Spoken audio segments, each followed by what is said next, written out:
hereby declare this meeting of the Howell Township Zoning Board to be open. Adequate notice having been given pursuant to the New Jersey Open Public Meeting Act in the following manner. First, on January 15th, 2019, a copy of said notice was mailed to the Star Ledger and the Tri-Town News. Second, on January 15th, 2019, a copy of said notice was hand-delivered to the clerk of the Township of Howell. Third, on January 15th, 2019, said notice was posted in the office of the Zoning Board and on the bulletin board in the Howell Township Municipal Building, 4567 Route 9, Howell Township, New Jersey. In accordance with the Fire Prevention Code and your safety, please be advised that this facility has been designed with 2 emergency exits, which are on your right at the front and rear of the meeting room. Furthermore, smoking is not permitted in the municipal building.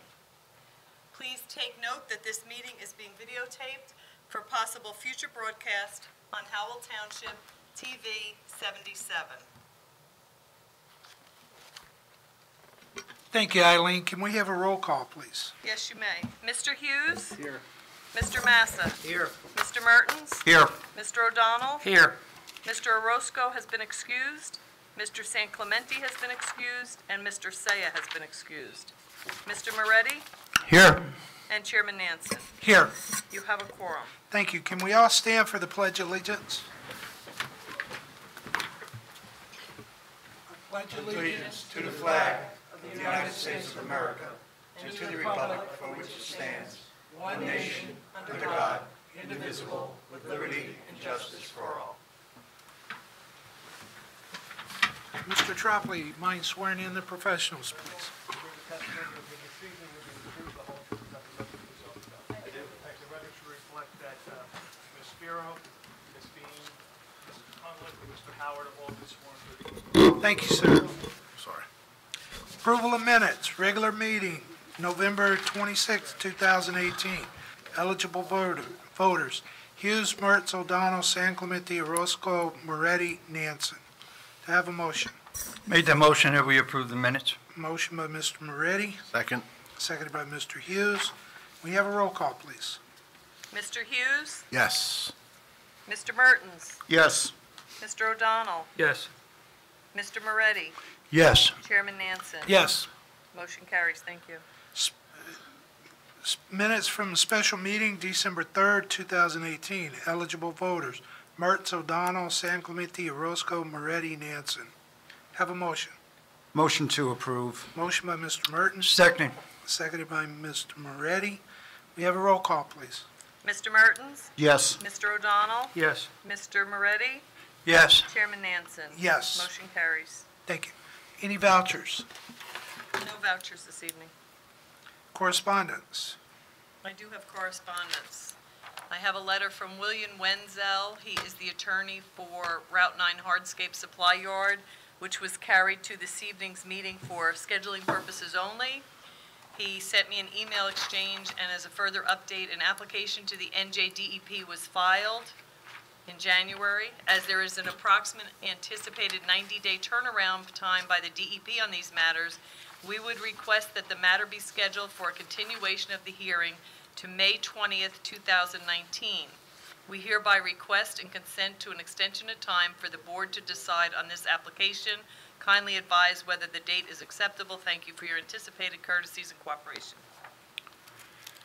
Mr. Tropley, since that's so far out, do you think we ought to have a renotice too? Or we set it up in May for a schedule? It was just for a vote. That's right. Hasn't the application been completely heard? It was. No. Yeah, I think it has been. We held. I don't have my notes, but just confirm with Eileen. I think we just held the vote pending this LOI. development. So I if that's the understand, case, but if something's, but the public's already appeared, I believe, right? It's all just for the board's consideration. I don't think, Mr. Chair, respectfully, that a renoticing would accomplish anything, because the Did we- hearing is done. yeah, but finished. I don't remember us opening to public with that. Yeah, we I didn't bring my file tonight, but I'll, I might have. correct, Jen? But I don't have any. Been open? Did we open that to the public? I don't recall that, but I think we were having some issues with the property line with him, his piles and all of The that D- stuff. yeah, And he the was DEP. supposed to address that? Yeah, If I'm correct, I think that's what the LOI was for. yes. Yeah, Chair, I don't know that it was open to public. I do know we did have reservations with the LOI, specifically with the, was it a 50-foot, was it 150-foot buffer? Exactly. The possible implications on circulation of the site, location of the stockpiles and all that stuff. We gave them Wait. 30 days to submit to DEP. They've submitted, at the end of January here. So, I think depending on the results of what we get back from DEP, I don't want to speak for the public or anything like that. I don't know what comments they're going to have or whether anything will change by that. But, if it's 50 foot, I think the concerns are a lot minimal compared to, what the possibility of 150 foot, so. Yeah.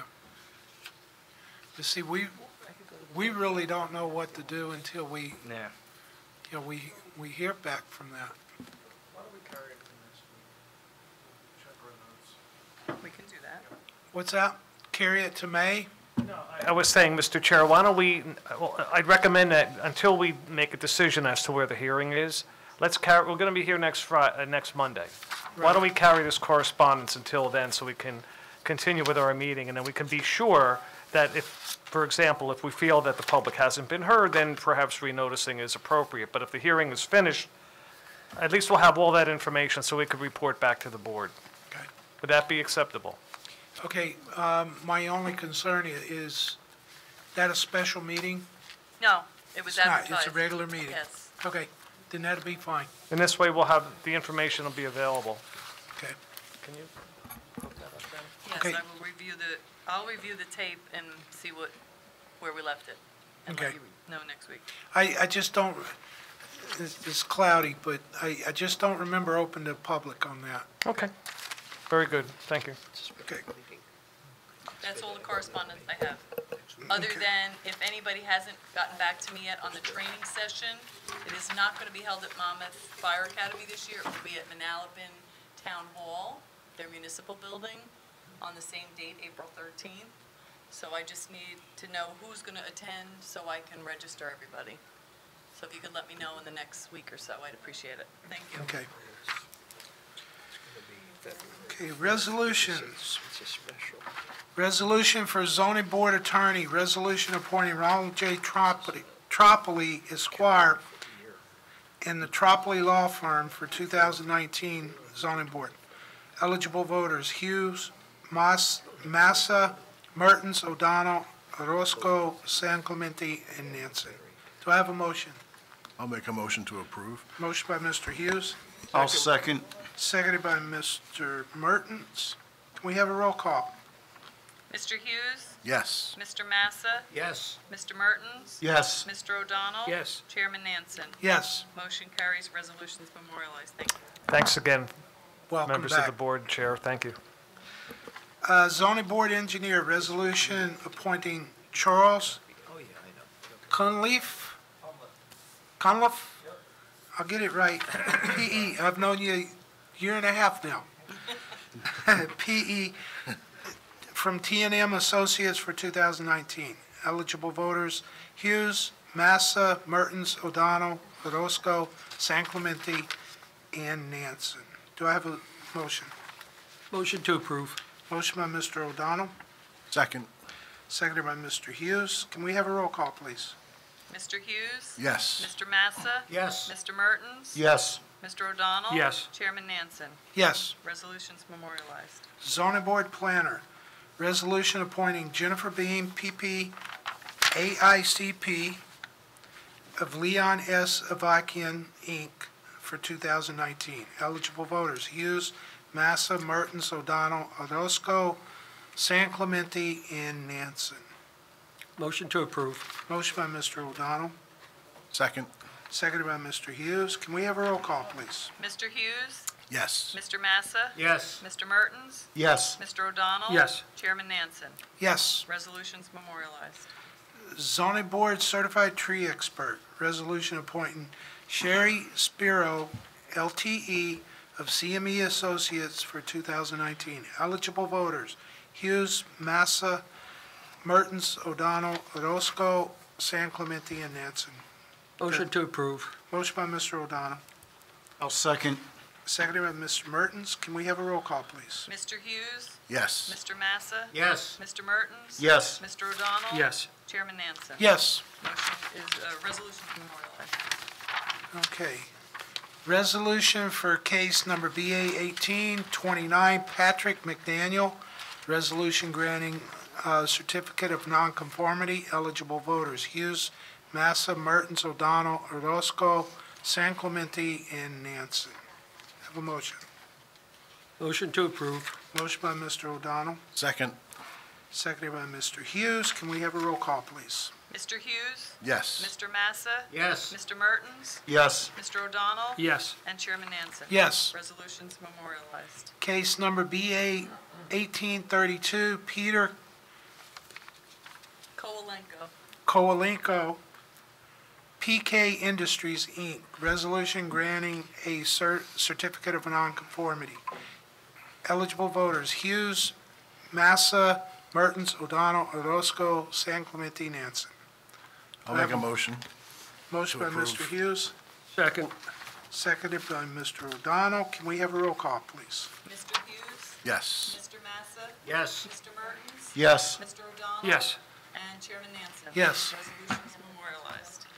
Okay, we already covered hardscape, correct? We don't need to do anything with that. next week. There's no one in the audience for Route 9 hardscape, is there? Seeing none. Okay.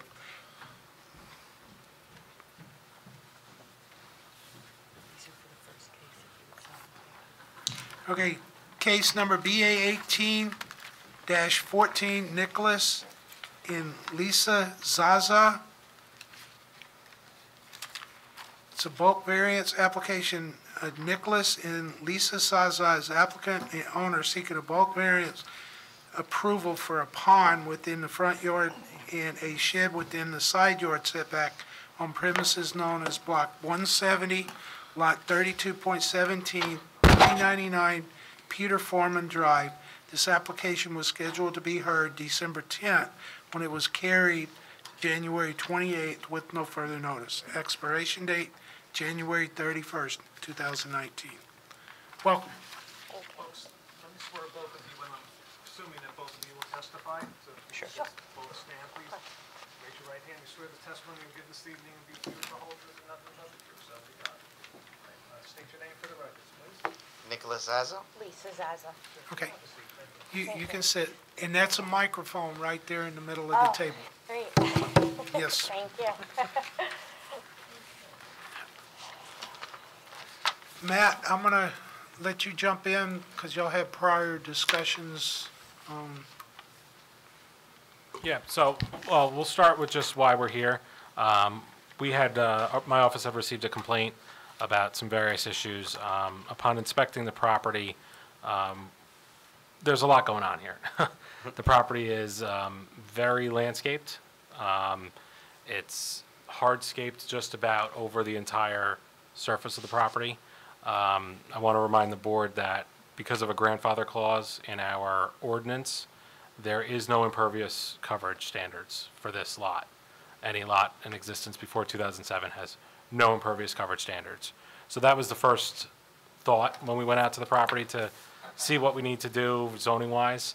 There's been a lot of work that's taken place, most of which, a significant amount, requires building permits, zoning approvals, most of which can be granted administratively, except for a water feature, it appears in the front yard, that I considered to be a structure.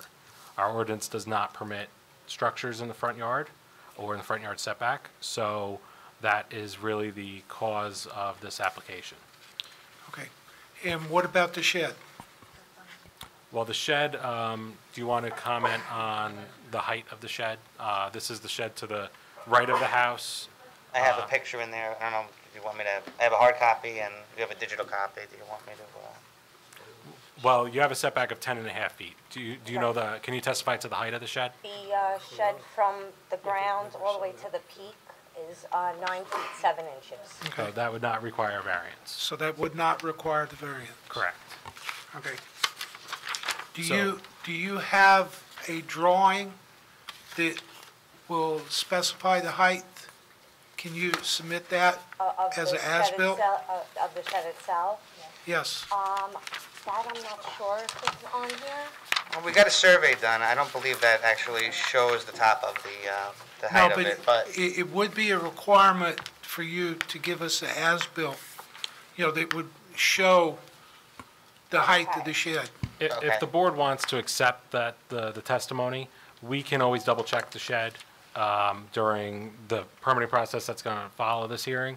And if there's an issue, then we would deal with it and either relocate or bring them back for variance. Okay, so during the let me ask you this, during the permit phase of this, by going back to do the permits, you're going to require a drawing of the shed, correct? Yes, Okay. absolutely. So Yep. it would have the height on it? Yep. So there's your as-built? And then we'll check it on inspection. There's your as-built? Yep. Okay.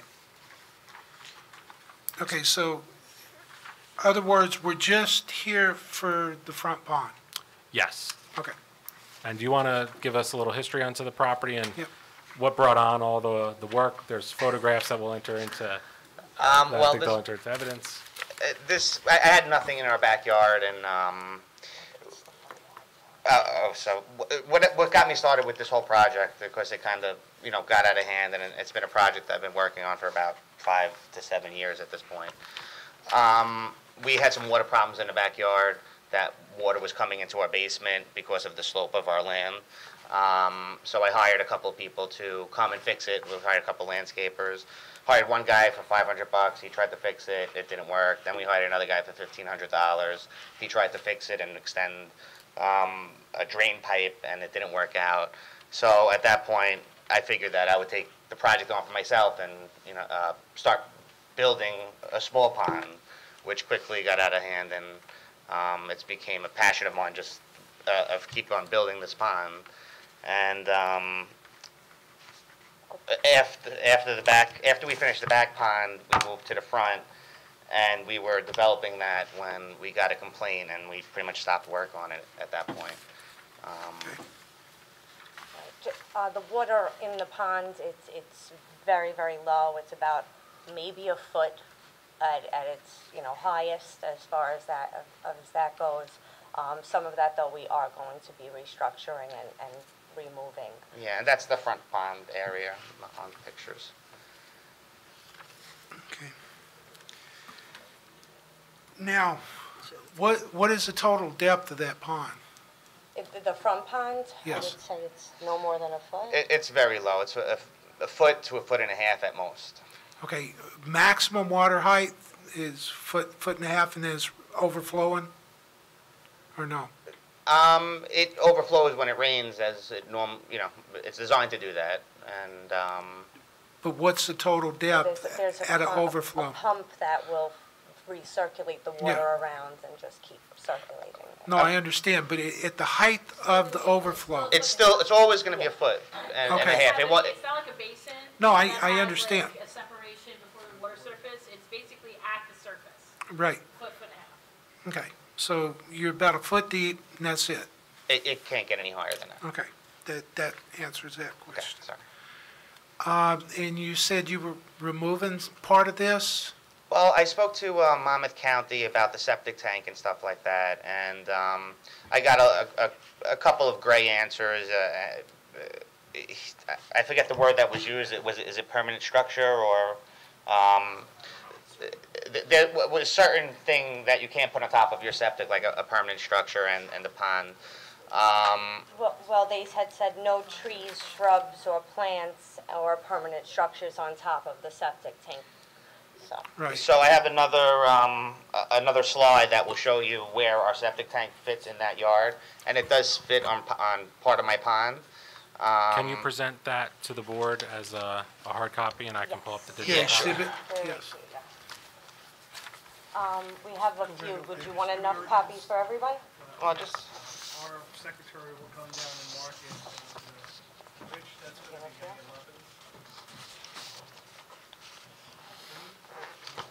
Here we go. I can bring them up. This is, While he's marking that up, can you just put a description on the record, please? As to what that What picture this is. exhibit is? this exhibit is exactly where our septic tank fits in our front yard and what water sits on top of that. So that big red box that you see on the screen, that is our septic tank, and you can see it's over half of the pond. Let's get these out to the board. Sure. Ellie, what's the number? A11. You don't have to mark them all, Rich, just one. Just one for me, the rest of them, sorry. Now, what, That's what you were doing. what is Monmouth County stating at this point? seems like we stumped them a little bit with it. It seems like we stumped a lot of people with a lot of the things that we were doing, but they basically said when they talk about trees and stuff like that, any trees that have deep roots that could damage our septic system or compromise leach fields or whatever the case is. You know, before this, I've spoken to a couple different people, and I do want to change the design, but, you know, we were at a stop work situation until we came in front of the board. There's a lot of rock on my property. I'm trying to soften it up a little bit. I would like to soften it up a little bit. And also for the resale value of the house, I'm looking to put grass back on top of the septic tank, you know, to Okay. make that. I think what part of their confusion with it is the way that it's built on top of the septic tank is there's a liner and some pebbles and water. So it's not large rocks or deep-rooted plants on top of there or anything of that nature. So, With respectfully, on top of the septic system, it's in your best interest to do what they're telling you. understood, Because yeah. if you have roots infiltrating your septic system, or it collapses under the weight of the pond, it's gonna be a hot mess for you to fix. 1,000%. Yes, we Extremely we expensive. definitely And understand. again, for resale value, we want to do that too.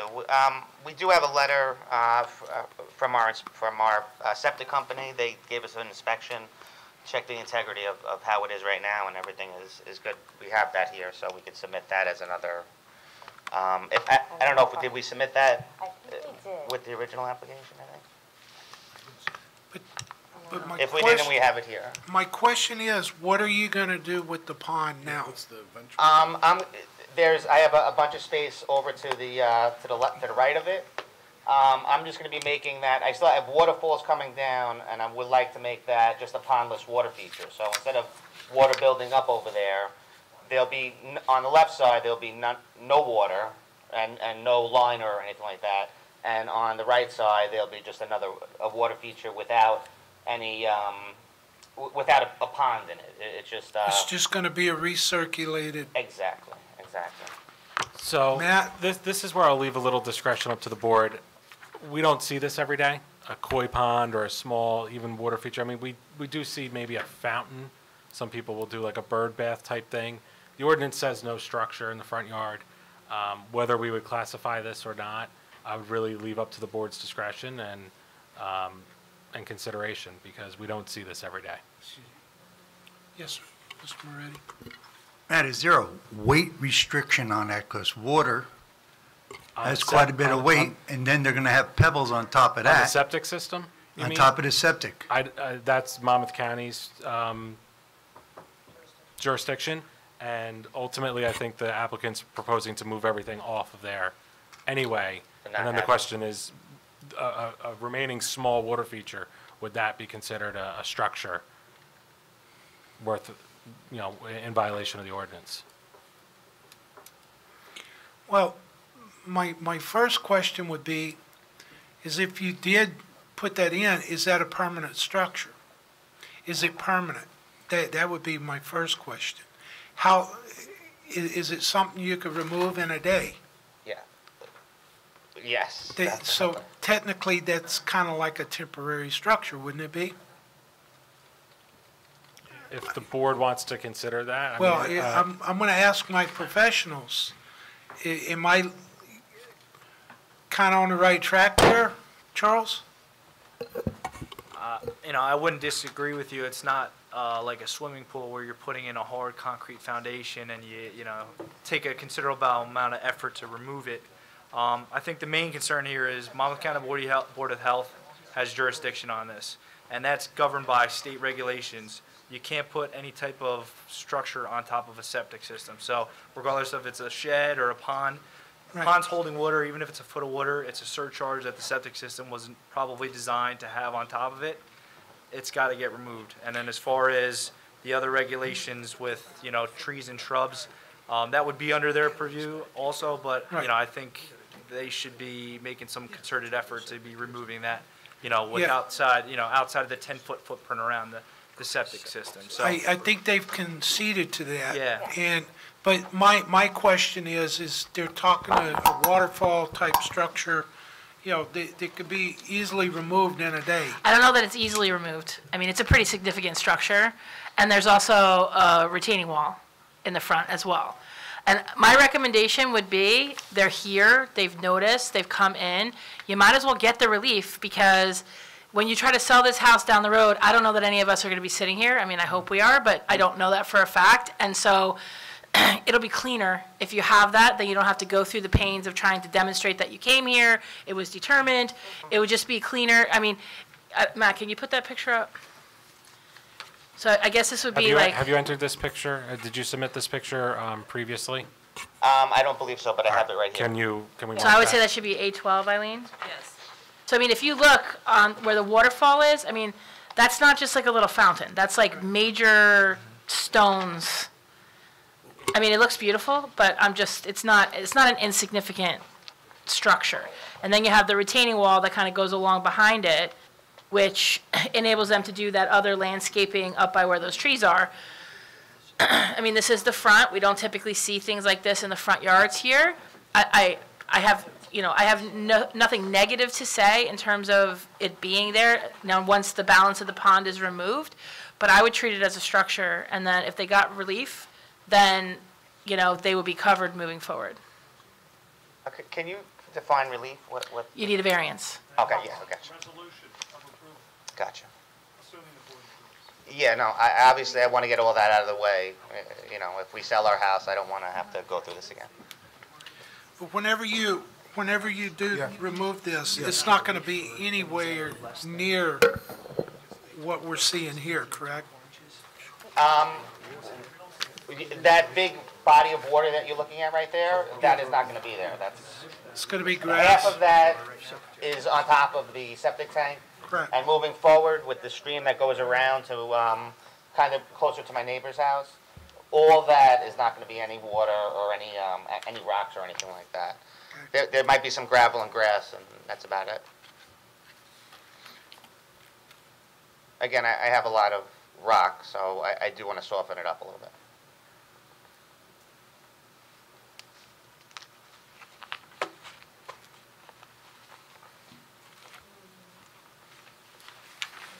The only thing I can say though, Jennifer, it's kind of hard not to approve something we can't see a design on. I could. That's It's on there. It's on the plan. the waterfall. Yes, it's there, as is the wall. No, I know that's on there, but if they remove, what all are they going to remove? Well, if we focus on the retaining wall portion and the waterfall, the applicants demonstrated that they're willing to work with Monmouth County Board of Health. And A retaining wall, I'm confused about the retaining wanna wall. know, yeah. What's the retaining wall? Because I don't. this wall. Okay, So That's- normally is that as a really a plant, retaining normally wall? as a It plant, really is a retaining wall, yeah. Okay, okay, That's considered a retaining wall. okay. Holding back the soil above it. So yeah. Gotcha. I see. so if we were to focus on the wall and the waterfall, and the applicants demonstrated that they'll remove the rest of the pond, Monmouth County gets satisfied by that, then it would be, those would be the two features that we'd be granting the relief for. Well, okay, Charles, do you see any detriment by leaving that wall and that waterfall there? No, I mean, I think that the ordinance has certain height restrictions as far as like what's considered, you know, a wall in the front yard, I think it might restrict something to 18 to 24 inches. Do you have any information on the height of the wall there? I mean, what are That we- right there? Yeah, what are we That's talking about? less than a foot. Less than a foot? Yeah. Okay. Yeah, so I mean, it's That- not it's like really we're, just, it's not like we're That- talking that's- about, That's more than a foot. it says structure. 18 Does to it? 24 inches. Structures in the front yard? Okay. you know, there's no concrete or anything like that, it's just stacked It's stone, stacked stone. you know. So again, I have my own tractor and, you know, I'm able to, you know, move whatever I have to move. I just wasn't aware that that was a retaining wall, so. That was a landscape Sorry. bed was something, would we be having this discussion? Jennifer? Yeah. I don't take exception to the, the removal of the pond. I understand that they have to work it through with the Board of Health and those issues associated with that. And, leaving that waterfall feature, which is, closer to your driveway, correct? Yeah. So, I don't see a negative impact associated with that. I would submit that if the board were to act favorably on those items, then between us up here, we could, through resolution compliance, make sure that whatever's going to remain is not going to create a negative impact, and if we feel that it is, they'll have to come back, because we don't have that design right now. Okay. Board members? My question is regarding the electric. You have, like, lighting out there at night? I do have lighting out there at night. I haven't been using it. Most of it's solar at this point, but I do have an LED system out there that. But is that something that would tie into a pump for the circulation, or you don't have any? There is a pump for Okay. for the circulation in Yes. order to keep the water moving. I don't want stagnant water, anywhere. Yeah, around. I understand. I just wanted to know where that was. I mean, that's already, you've been allowed to put that line in. I put that line in. Okay. There was one waterway at the beginning of our property, it was there when I got here, when I bought the house, but I did add another line with, I have a picture of where it would be. Okay. If that would help. That's, you're going to have to do that through permitting, correct? I'm assuming that's part of the Yeah, that's permitting what I process. wanted to get Yeah, every- Matt has to do that through the Yeah, permitting. okay. please. Okay, then that's all I have. Mr. O'Donnell? Yes, can you tell me, are you going to remove everything that's on top of the septic tank, and you're going to plant grass? On that red patch right there, I'm looking to, I might have some crushed stone, I might have some grass, but no big boulders or anything like that at that particular point. Okay. Maybe some ground cover. Yeah, my in addition. concern is like eliminate all the weight Okay, no off and ground cover. anything wet. Well, my real main concern for it, and, after speaking to Monmouth County, was the liner that was on top of it. So, I want to remove that liner, and I wanted to Okay. remove it for months now, but again, this process has stopped me from doing any type of work. Well, in this particular case, just other than requesting that, not having anything but grass and some stone on it, I haven't seen a case like this since I've been on the board for many, many years. So I just would leave it up to our professionals to tell you what they expect you to do, and you do it, so you don't run into any problems. That makes sense. Okay? And from what I understand, it's pretty much with Monmouth at this point. You're For going to have the to septic. satisfy us. Yes. What you're going to do there. Okay. After you remove these features as part of, if the board grants your application, you'll have to work with our office, with Charlie's office, with Sherry's office to make sure that what you're proposing, or, to mitigate this is going to be okay with us. The balance of it, the removal of the stuff and how the septic is going to function, that's a Board of Health issue. Okay. Mr. Massa? Do you have any question? No, not at this time, Mr. Chairman. Hughes? No, sir. Mr. Mertens? So do you have any type of grass in the front, like even up to the street, or is this mostly just stones and? I removed every piece of grass from my property. Okay, so I guess you don't like cutting grass too much. Yeah, but then now I realize that weeds grow in stone too, so, Yeah, Any grass you may see in here is like a turf. Okay. it's layer an of artificial grass, and, but yeah, I want to put grass, natural grass in the front, right where that red area is, in order to soften up the whole property. okay. Mr. Moretti? No. professionals any further? So what we're gonna do, deal with the retaining wall tonight and the waterfall. And then we're gonna leave it to where it's gotta go through our professionals on any finals. Basically as administrative. It would just be a condition of approval. Right, conditional approval. So are you guys okay with me providing another plan with a proposed plan? That's gonna be up to the land use. Okay. That's gonna be up, you gotta work with Matt on Okay. that. If, I've still gotta open the public here. Sure. And, so, get input from the public. But, do y'all have any further? Seeing none, can I have a motion to open the public? Motion to open the public? Second. Motion by Mr. O'Donnell, seconded by Mr. Moretti. All in favor? Aye. All opposed? Okay, at this time, I'm gonna open the public for anyone that's in the audience here for this case to please come forward, be sworn in, and ask your question, just one at a time. If you don't mind. That's my wife.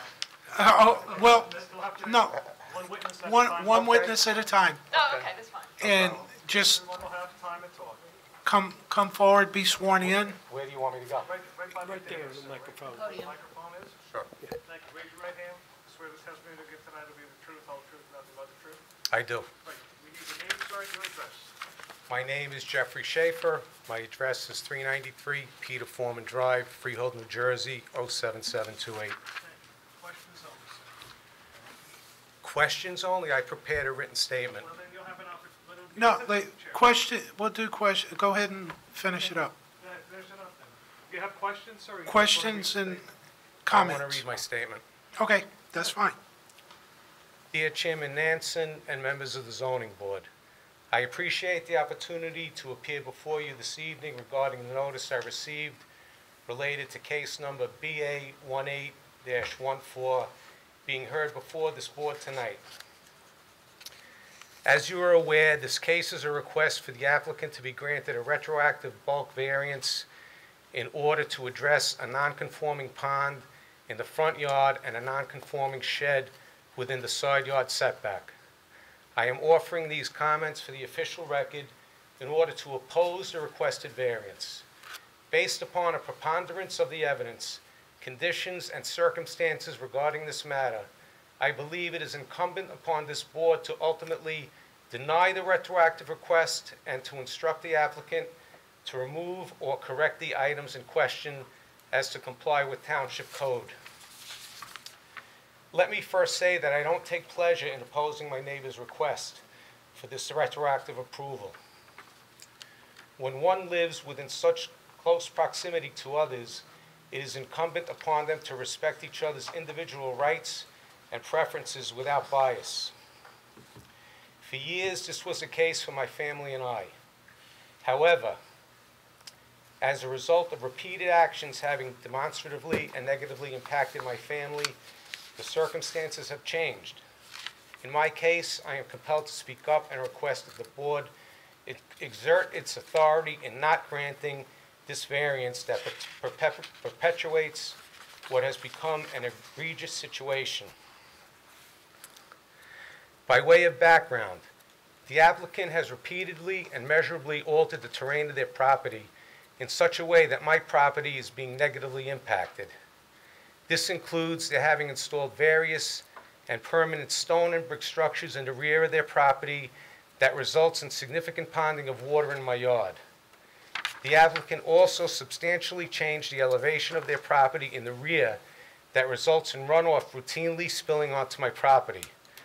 As a result, this ponding has eroded the stability of the ground in question. Can I stop you right there? Sure. Okay, we're speaking about the backyard, correct? I'm getting up to, this is all leading up. You see, the whole property, front to back, everything has been altered. There's runoff onto my property. I have a stream on my property line. When I come out of my driveway, when it's raining, I'm looking at a stream running down the whole driveway. into, there's an electrical, what's it called? A Utility. transformer in the front of the property. Water is ponding into it, eroding it right there. It's undermining the front of my driveway there. I mean, I'm outraged at all of this, what he's done to that property. All the questions, I'll forget about the speech. All the questions that you're asking, what are you going to change? What are you going to remove? You need to go out there and look at it yourself and then take a step back and say, boy, would I want to live next to this? That's what you really need to do. I mean, it's an outrage. It's unbelievable. Unbelievable. I had to get my leach field redone. You know what? When my leach field was redone, where he's got his pond on top of the whole thing, I was told by the Board of Health, you can't have a 1-inch sprinkler line running on top of the leach field. Why not? Because if it leaks, it's going to run into the leach field and compromise it. Okay? I have pictures of what's going on my property because of what he did. Want to see them? Yeah, let's put them into the record. Do you have enough for the board? I just have one set. I mean, there's a lot of Let's see what you have. We have some market. Why don't we mark it as one package? Ron, you need to let them. This is going to be P1. How many of those?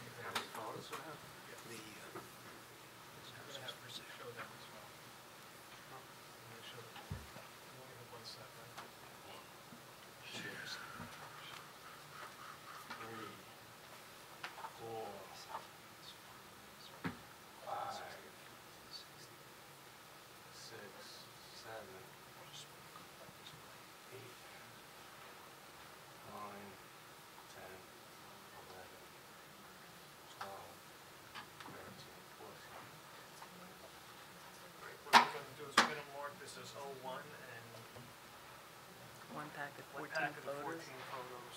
And you took the photos.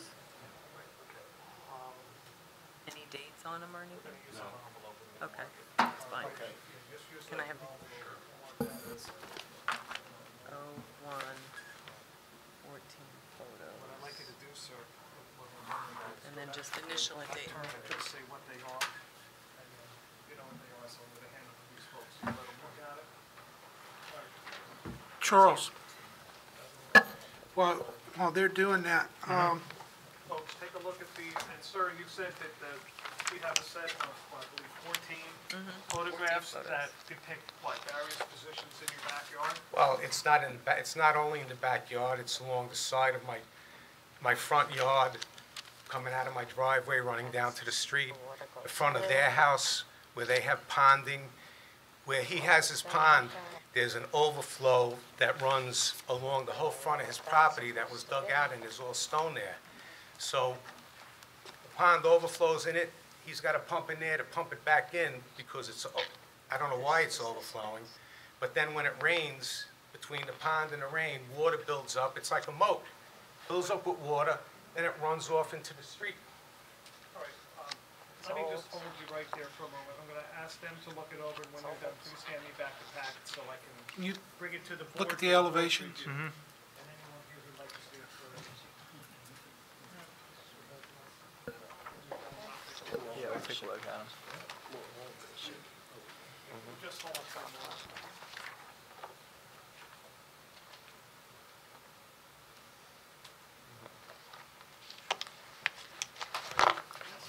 Okay, now, your driveway, you've got an asphalt driveway, correct? You have a curb? Yes. Okay, the elevation's at the top of your curb. Yes. You're 156-35 on the back corner of your driveway. Looks like a swell from your curb to their property line. There's like a swell there. Okay, is that coming, that you're talking about the water runoff? The water at does that not point? come onto my driveway. The water, you Goes have- from your curb to their property line, correct? Say that again?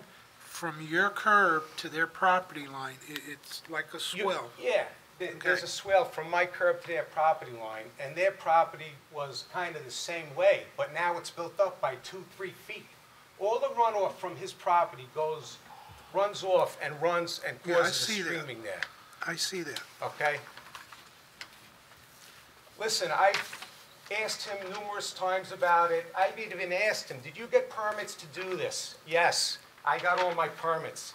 He went so far as to tell my son one day, who was 16 at the time, when he saw him outside, they know me at the building department, I'm the permit man.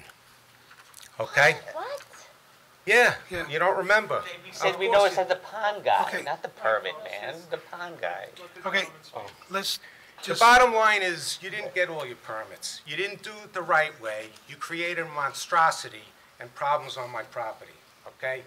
And I tried to talk to you a number of times, and your response to me is, everything's a problem with you. Sir, will you Yes. address us, please? not Sure. the gentleman? When I did approach him, he told me point blank, everything is a problem with you.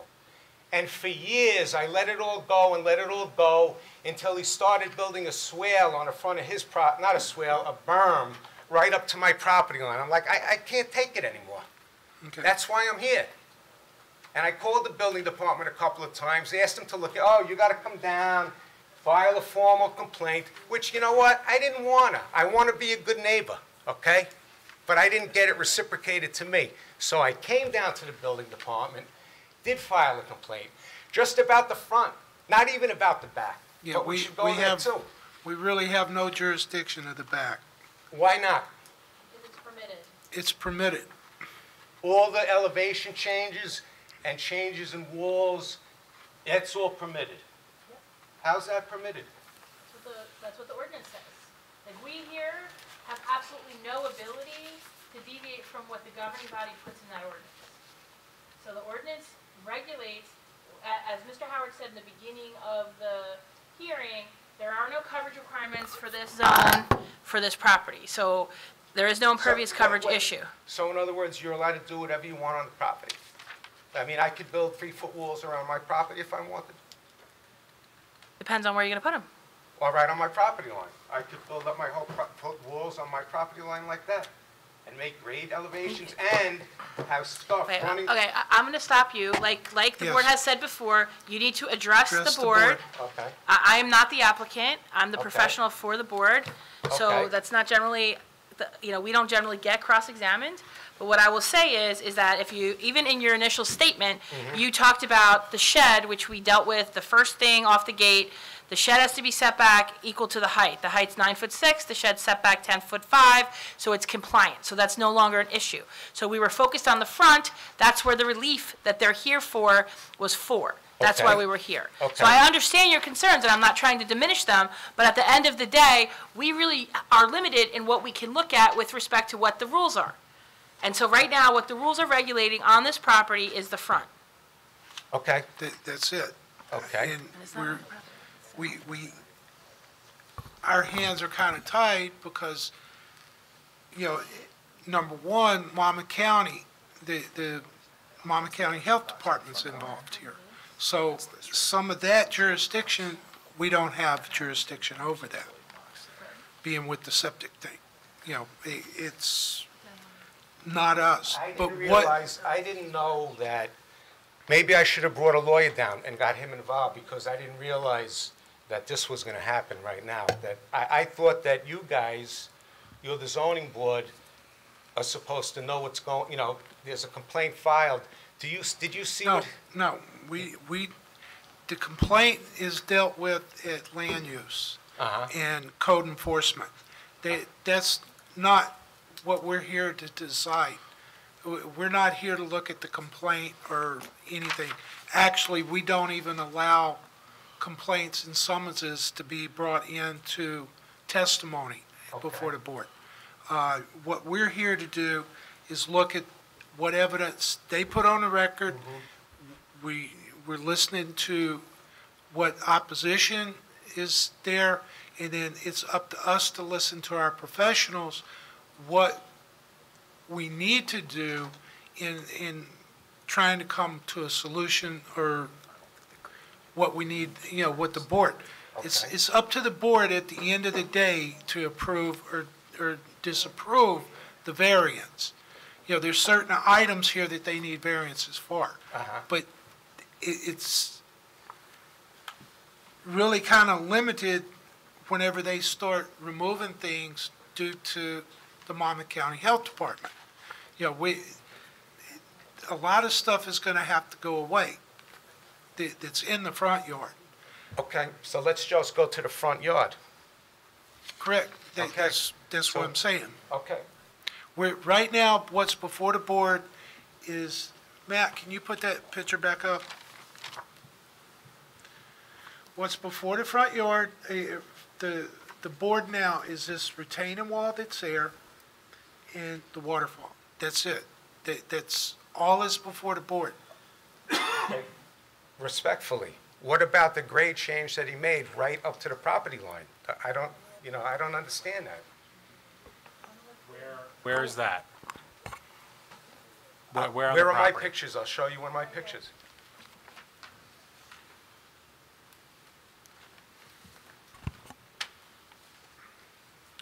See, it's kind of hard, we don't have a existing, you know, what was existing to propose, you know, what's now. The survey, Yeah, we have the survey from prior to buying the house, and now, and it shows all the elevations. It's our understanding that they are not very different, especially where. and it was important to us that we kept the grades between properties at the same level that they were. You'll be able to check the survey Just for that. Let's- Hang on, let's get Okay. everything on the record. Okay, yeah. Can you Make go back up to sure the it's on the podium? record. Yeah, keep these board sides. to see 'em.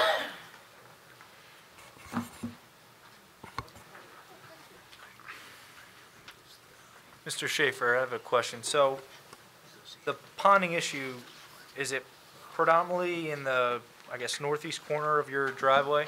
Is that where you get your most buildup of water? Once it actually gets to that swale from the back of your driveway to the street, does that water generally carry through to the street? It's running down the whole side. You can see in the picture, it looks Okay. like a stream.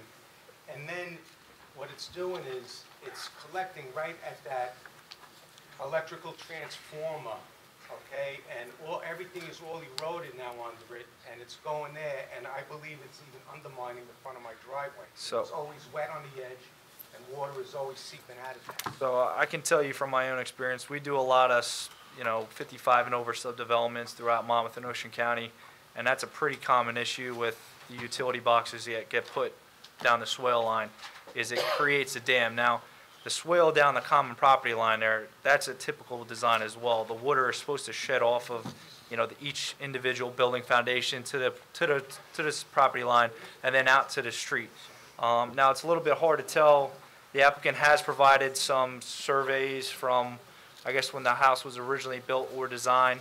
And there's not really much by ways of grading elevations onto your property to really assess, whether or not additional water has been directed, onto your property from the applicant's development. It does look from the survey that there is a general low spot on your property. Having said that, it's hard to tell from the previous condition. How could the spot on my property Not during the meeting. not be considered low when you compare it, if you go from the property line up to... But what I'm saying is, we really don't have anything to go with on your property in an existing condition prior to all this to really, know if water was there before or not. Now, To know if what, the water condition? yeah, Okay. I don't know what to say to that. I'm not trying to disparage your comments, your concern is maybe valid. I'm just saying, as far as from the back of the driveway to the front, that's typically how, swales are designed for water to flow into that and then get in out to the street. When you get a rain event, how long does it take for that water to then dissipate? Is it gone within 48 hours, 72 hours? It's always wet now. It's always wet It's now? always wet. Now, is it the entire length of that, or is it just in the vicinity of the electric It's the box? entire length. Okay. And That situation was never there when there was just a lawn there. it's tough to see just by looking at the grading that that's the I'm case, just because, I'm curious to know, did you actually go out and look at the site? personally, or? I've been out to the site, not during a rain event. I'm just going based on the grading that I'm seeing right here. But there does appear to be a constant flow path from the back of the driveway along the property line to the roadway there. Having said that, like I said, that's a typical issue with the electric boxes there. It almost works as a dam where it withholds water from draining to the road. The electrical box isn't really my issue. Okay. That's not the issue. No. I would invite you all to come and take a look at the properties involved with your own eyes to see what's going on there. We I've have sent extended an invites invitation plenty of in the times. past that anybody is Would like welcome to that. come to our home and look. Especially when it's raining. We have had a whole crew of people come after a torrential rainstorm and to check all the sides of the property and everything. We see where the water buildup was. It dissipates within 24 to 48 hours. That being said, can I just address Jeff for a second? I don't think you should. No. Jeff, Make all your direction to the board, please. Okay. If I could just add a little something into that as well. There is a drainage between certain people's backyards, certain neighbors. Our drainage is on the other side of our home. So it's Jeff's house is here, we're here, and the drain is on the other side of our home by our other neighbor. That water has to go past Jeff's neighbor, through his backyard, through our backyard, and reach that drain. It has always been an issue with water collecting in that area, which is part of why we had started doing the work in the backyard to begin with. Now, we also put pipes on our end where his water can flow through so that he wouldn't have any more of an issue than he did prior to us starting the work, which you can also see in the photos that he provided. You can see the drains in the backyard that he put back there. That stone dust is running from his backyard all onto my property. Doesn't go that If you take a way. look at the pictures. The elevation goes the other way. But let me interrupt real quick. Now, I hear what you're saying, but I'm looking at the elevations on the drawing. Everything is sloped to his property. And I mean, you can go to your highest point in the back, all the way down to the highest point at your driveway, your driveway into the road. Those elevations are all going that direction. Is that Which way I'm an engineer too, Okay, yeah. and I know how to read Which way are we that. looking at the survey? Are we looking across, like going from his house to the right, or we're Right looking in the down? middle, right in the middle of your driveway, entering the roadway. In the middle of All the way ours? down there is what, your elevation right there at your driveway is 154.2. His elevation is 153, so you're almost a foot higher at your driveway entrance than he is at his entrance. Right, but wasn't... Okay, but if you look at the back of your property, you're at 157.18. You have an elevation in the Right. back. His elevation is 155, so you're over 2 feet higher in your opposite corner to him. Everything from your property is draining to his property. Right. I So mean, we have the- everything comes there. Do we have the original survey on file when we bought the house? Because those elevations weren't changed. You know, the consistency of pretty much all of our yards are very clay oriented, not very good draining. But That might be in my other thing. Oh, yeah, you have it. Still. is this the even- original one?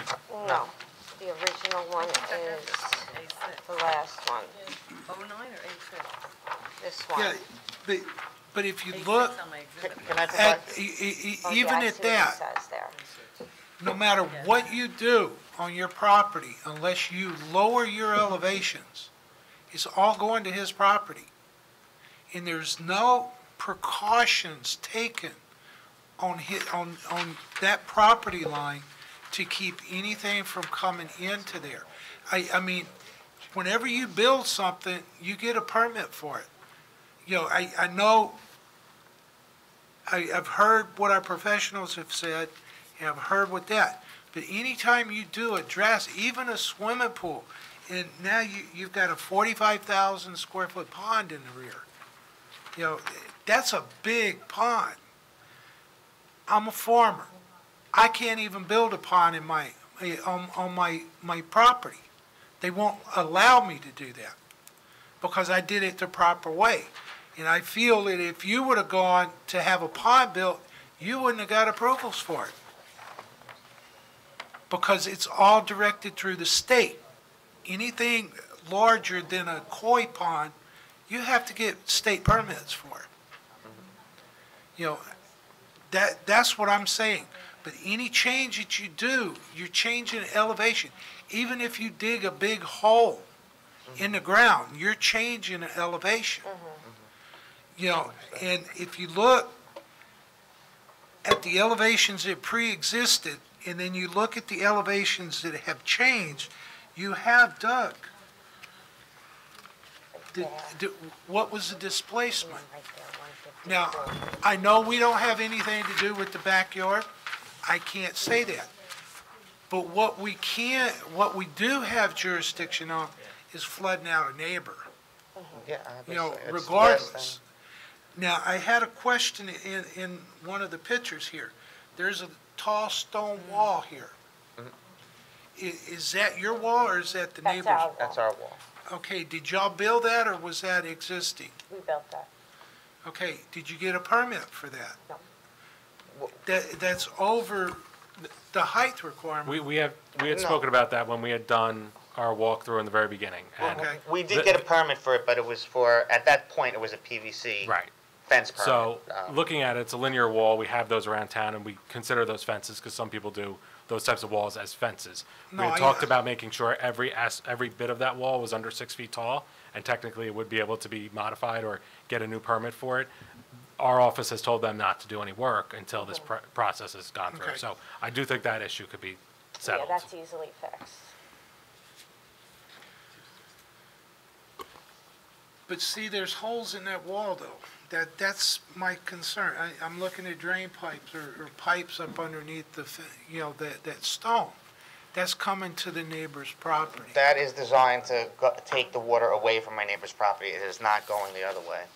Right, when we dug for those pipes, we dug towards the drain on the other end, not towards. But where his does that property. water go on the other end though? If you look on the corner of our property, that's where the main drain for the property is. So I don't know what picture I could look at. I don't know where it shows either. And it's over by your driveway, am I correct? Yeah, but all the way in the back. It's all the way the opposite side of our backyard from him. So See, any overflow from our pond or anything that, would happen, would go into the main drain of the city, and then we would go into the catch basin in the main area. But the way we designed it was to take as much water as we can off of that side of our house, and, I really was trying to pay attention to people's property. I didn't want to cause anybody problems. But the water is designed to flow from his property through a pipe in the back, or if you want to continue with the original elevation, which I left, it could flow right from his property right into our pond. You see, I'm looking at the elevations, the existing elevations. I don't see it running that way. Okay. I'm looking, and, you got, I don't see that water going to the drains. You're 157, 54 at one of the drains, and you're 156 at your neighbor's. That's a foot higher. Well, I think we're at a decided disadvantage because we have no topography next Nothing. door. So it's hard to see, like in my experience, as Charlie had said, when you have a swale running down a property line, both properties drain to the property line like this. Correct. That's what they're designed to do. So we're at a decided disadvantage without the survey Right. of your house to show where your topographic situation is. Is that something that you would have?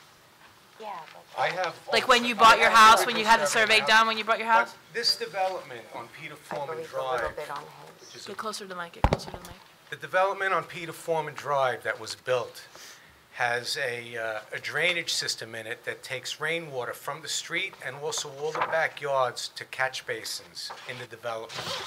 So about every 4 backyards, there's a drain kind of in the middle of the yard on the property line between the 2 neighbors. It might be set more a little toward the back, but it's supposed to take the water from all the backyards, all the properties, directing it into these drains. You know, a ton of water isn't going to travel from 3 houses down to get to each drain, but, you know, So there is a drain on their property. there is a drain on this property. On the other side. That's right, but there's no way for any water that runs from my property, my backyard, based getting off into of- there. Hold on. Based off the survey that the applicant has provided, which is dated in 2000, there's a high point in the center rear part of his property, and I want to say the left-hand third, so the western portion drains towards your property line, and then the 2/3 of the eastern portion drains towards that A catch basin. So based on the existing topography of the site in 2000, there was no water coming from your property that would have drained across his into that catch basin. That's just based solely on the spot elevations, and there's grading arrows on there that show that. So I don't know that they're necessarily cutting any flow coming across from your property to that catch basin, so. I don't And know. it's, and it is shown on that plan too, that there is, you know, some sort of established, or what looks like an established swale that should drain to the common, you know, along the common property line to Peter Foreman Drive. Now, like I said before, it's hard to determine because we don't have the benefit of a survey of your property showing the grades, you know, at that time as well. But it appears from this that there was a swale, and that's the way that the water is supposed to drain out to Peter Foreman Drive. Well, You know, I water wouldn't be- drain I that wouldn't- way, you know, changing elevations. I wouldn't be here today if there weren't issues on my property, okay? I wouldn't be here. I wouldn't I be, don't know what else I'm not to say. I'm not disputing that you have water on your property, it's just a matter of, did this applicant redirect water that already Well, flowed in that direction? Answer me this. When my neighbor initially moved in, he planted shrubs along the back property line, in the backyard. As soon as he did that, I ended up with a pond right over there. You know, I can't testify as to what he Can't- planted or no. what was planted, you Don't know? want you to, okay, Can't respond. Mr. Tropoli. Well, I don't know if the gentleman is finished, but I think the board has gotten the crux of what it is he's saying, but Yes. I want to remind the board and everybody here is why we're here. Yes. This applicant had filed an application because of certain violations that were noted in the front yard. Correct. I don't believe, even if you wanted to help this gentleman, and I know the board is sympathetic to him, that you have jurisdiction to do anything in the backyard. I So that understand. leaves us to the front yard. And my understanding of the testimony tonight is that a great deal of what has already been described as pond and improvements related to the pond are going to be removed. Right. And the board has to consider just 2 things. The shed is conforming, and whether or not the structures in the front yard remain or variances can be granted. Look, I'm totally sympathetic to this gentleman and his water I problem, am but too. none of us here, the professionals or yourself, have the ability to deal with it. No. All you can do is minimize the impact on the front yard, because that's what this application is. Look, if there's other things, maybe this gentleman should go to the township council and Yes. complain. But as far as what you can do, you I can't know. order anything. I said that earlier, but Respectfully, you know. I'm just looking at the drainage, that's all I'm But looking at. not to diminish the gentleman's concerns, but again, I think we have to move along with the Yes. application, one way or another. Your objections are on the record, and I'm not looking to cut you off either, but it's just that they're here for some limited relief, and this board can only grant what they can grant. You know, when I moved into my house, I made changes to my house. I finished my basement, I put a pool in the backyard, and every time I did something, I went down to the building department, submitted plans, drawings, everything they asked me to do, I got an approval to do it. It was as simple as that. Everything. When I had to redo my leach field in my front yard because the septic tank leach field went bad, I spent $15,000, hired a company, they came in, they got permits, they did what they had to do, they fixed it. I couldn't put my sprinkler lines back on top of the leach field. You can't do that. There can't be anything carrying water on top of your leach field. Okay, rerouted the lines, they're not on top of the leach field. I did everything by the book. I didn't make changes to my property and then do some crazy stuff and submit new plans and say, can you let me do this, please? But if that's what you guys are going to do, I have no control over it. The last thing I'll add is, this is the first step of many for this property. So when there's a variance involved, there's no more work to be taking place. This approval comes first. Building permits, engineering permits, land use permits, for everything else that's in the backyard, the front yard, that is not permitted, will follow. So, I filed this complaint over a year ago, and unfortunately, sometimes it takes that long to get in front of the board. and that's no problem. But from the time I did it, everything was done and finished, even while this thing was going on and pending, which is fine. That's fine. It is what it is. But you should come take a look. They have. Okay? Okay, Thank you for your time. I appreciate it. thank you. Anyone else in the public? Seeing none, can I have a motion to close? Motion close? Motion by Mr. O'Donnell, I'll second. seconded by Mr. Mertens. All in favor? Aye. All opposed? Okay. Mr. Tropoli. Or, no, let me start with Ms. Beam. Ms. Beam, could you please direct the board what we're here for? So initially, there was a question about the fence, the shed in the rear that's closest to, just trying to get my bearings, what's the easterly property line? The question was, is that right? Yeah, easterly property line. But the requirement is that the accessory structure be set back the height of the structure. And as the testimony was provided, the structure is 9'6", it's set back 10'5", so no relief is necessary for that. Now, that will be addressed at permitting Correct. with the height. in a Correct. And if sketch. it's demonstrated that the height is higher than the 10'5", they'll be back.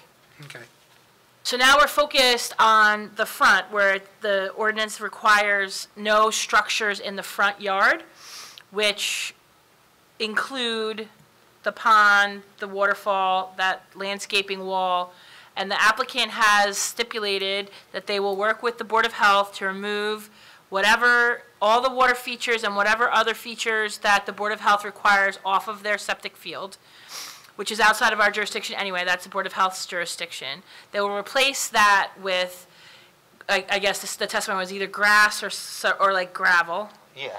And that the only thing that will be left in the front yard is that waterfall feature, and then the landscaping wall that kind of wraps around towards the west. Okay. So those two items would require a bulk variance for being located in the front yard, and that's why we're here. okay, now, let's go back to the shed real quick. Okay, if the elevation was built up and then you take the foot from existing, That doesn't matter. It's based on grade, what grade they put that I shed on. understand, but if they And built I the don't grade think up. the elevation was built up. I respectfully disagree. Okay, Looking at the I'm just existing, asking the question. but no, there's nothing that would prevent them from putting a foot of fill and then putting the shed on there and then requiring a variance for that. That's not how the ordinance reads. It's measured from grade to the height of the building. So if they built it up before they put that shed down, it's still built from the grade. Okay, That's the way it's worded. So the That's elevations what I'm of that asking. shed is not relevant to this Okay. proceeding. okay. Charles, you have anything to add? I do not. Okay. Matt? Ron? Further directions of the board? Any approval, if the board looks favorably on it, is subject to Board of Health approval. The applicant would need to submit renderings to the professionals.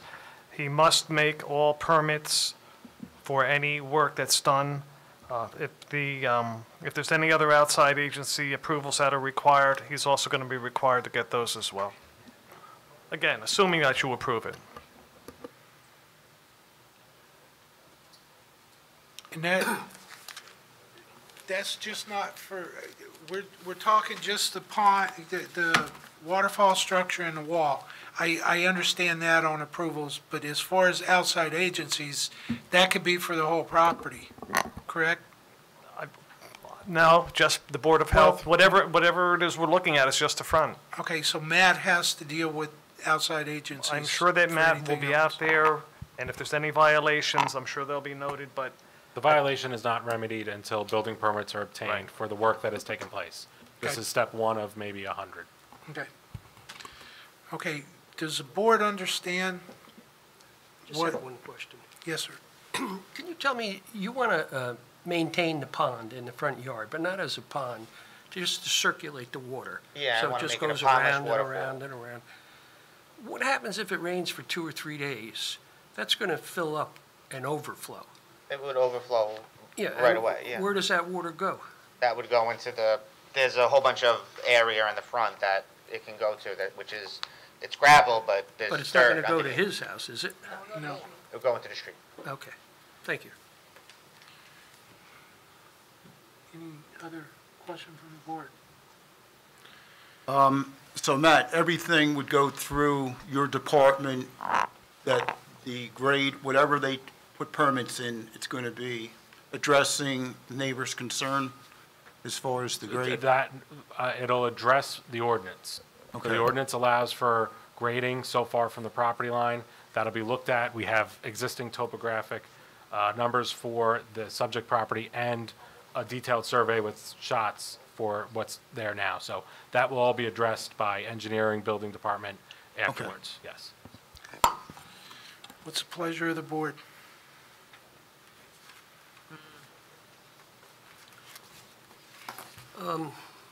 I'd like to make a motion to move forward with this, and it'd have to be everything that our professionals and the applicant has agreed upon, and to be directed in that way. Do I have a second? Question. Yes. Assuming we approve that, are they coming back and they're not coming back? No, not unless, the only time they would come back is if there was another variance needed. If they were doing something that required another variance, then they would have to come back. Thank you, Mr. Chairman. Yes, sir.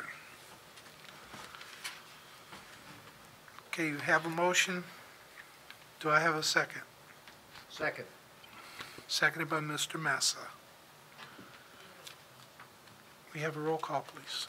Mr. Hughes? Yes. Mr. Massa? Yes. Mr. Mertens?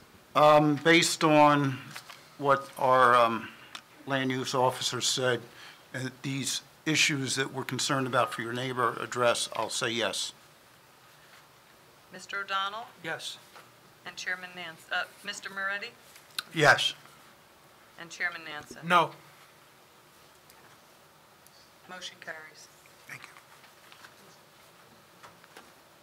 Good luck. Thank you. Thank you. Okay. Yeah, we're going to take a 10-minute break real quick. The zoning board will now reconvene.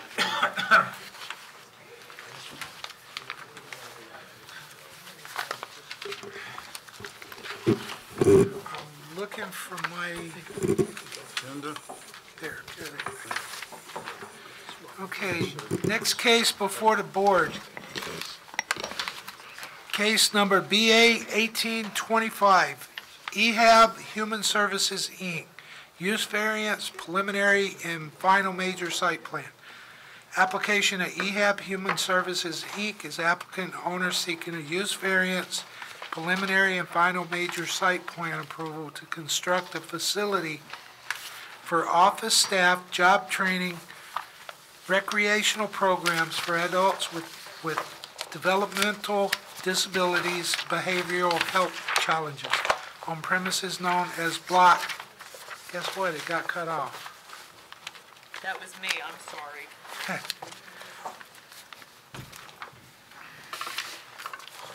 Here, Block 137, Lot 3, 403 Fort Plains Road, Howell, New Jersey. Expiration date, March 5th, 2019. Mr. Pape, welcome back. Mr. Chairman, members of the board, good evening. Kenneth Pape on behalf of your applicant, EHAB Human Services. This is, as read into the record, an application for a use variance in the HD1 zone and for preliminary and final site plan. There is both variance relief associated with the application. Before we begin, Mr. Chairman, I ask that the record reflect that the notices have been received and found to be adequate for the board to take jurisdiction. So noted, jurisdiction has been noted as well. Thank you. Mr. Chair, this is an application that will be presented through three separate witnesses for testimony this evening. Noreen Scaretta is here. She is the vice president, and I'm going to begin a little bit out of sequence with operations testimony. We believe that nothing would be better than for the board to have an understanding of just what EHAB Human Services brings to the community. EHAB Human Services has been part of Howell for the past 7 years. They've, in addition to operating a group home here and dozens of group homes around the state, they have a life skill training facility on Route 9 in a rental property. And it's that life skill training facility for the developmentally disabled adults that they'd like to bring to this site. In addition, they have administrative offices associated with their company, and the administrative offices would be on the second floor of the building that we propose. And I think it's important to point out we're in the HD1 zone. The three witnesses would be Noreen, who will testify as to operations, Eric Hope, who is the engineer who is responsible for the plans that are before you, and Christine Cofone, who is our professional planner, whose responsibility would be to provide the proofs and to justify the relief that we're asking of this board. I thought I'd take just a moment to share with the board. I mean, I've been coming here for the past 40 years, and for some of you I know well, and for some are new. So if I'm new to you and you're new to me, I've never come before this board without going to all of the other commissions before. In this instance, we went to the Shade Tree Commission. We met with your engineer, I think 3 times. We met with your planner's representative last month. I met with Chief Lewis and got his personal input. We didn't get on the Environmental Commission. They put us on for February 13th. We didn't make the January agenda. But we never come before you without taking care of all of those other agencies. We also have our county approval in place. We have a final approval, and our application for Freehold soil is pending, and we're in review with them on the soil erosion control measures. We also have our preliminary water and sewer approvals in hand. Those were in hand before we came here. So did a lot of background work before we come before you to request relief. That's why we like you, Mr. Payne. Jennifer's not having to redesign it on the fly here. We're going to ask this board for permission to raise all of the buildings that are on the property. There's a single-family residence, there's a garage, there's some sheds. They're all scheduled to come down. And one new building of approximately 19,000 square feet is proposed. And that's 19,000 bottom end, first and second floor, right? It's roughly 9,500 on each. Yeah. Okay. So without any further ado, I'd like to call Noreen Scaretta up. Why don't we go ahead and bring all your witnesses up? We'll go ahead and bring them all up, and we'll swear everybody in. You know, Nabil Majoli is here too. He's our architect. He's here for moral support. I wasn't going to call him, but just so that he's available, let's have him sworn. Okay.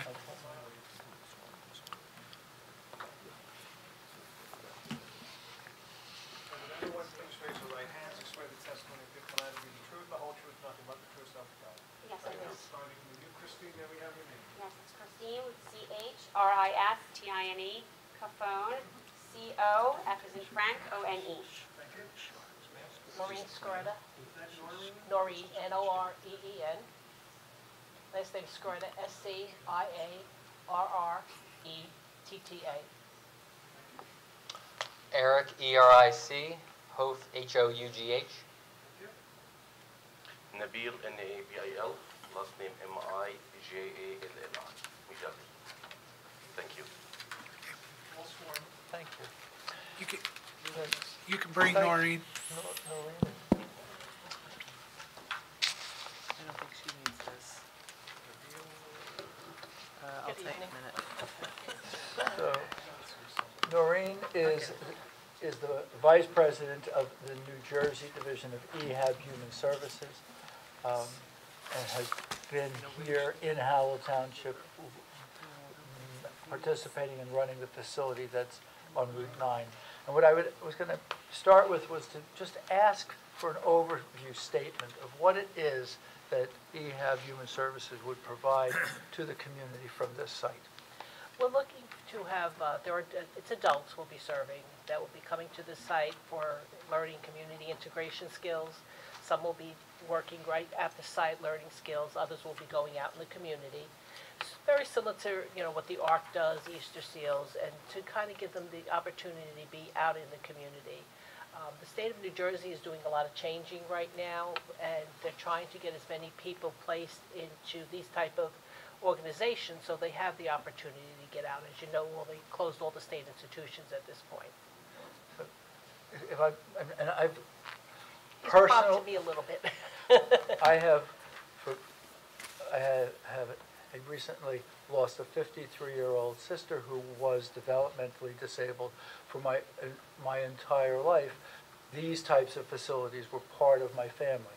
And for that reason, I'm so comfortable asking certain questions of Noreen, because although I don't have her expertise, I have a lifetime of being familiar with it. So the types of skills that are taught, simple skills, socialization skills. Socialization.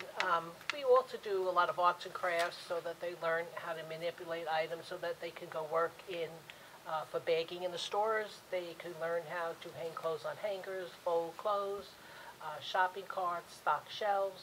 These are the basic stuff that they'd be learning. Plus then there's also other activities where we'll be teaching them how to tell time, punch clocks, use a computer. Some of the folks that we have already are already working in the community. We have people at Chick-fil-A, at ShopRite, and they would go to their job, and then the other half of the day would come back to the program with us. So you've got some people who come part of the day. Part of the day. You have some that come some days.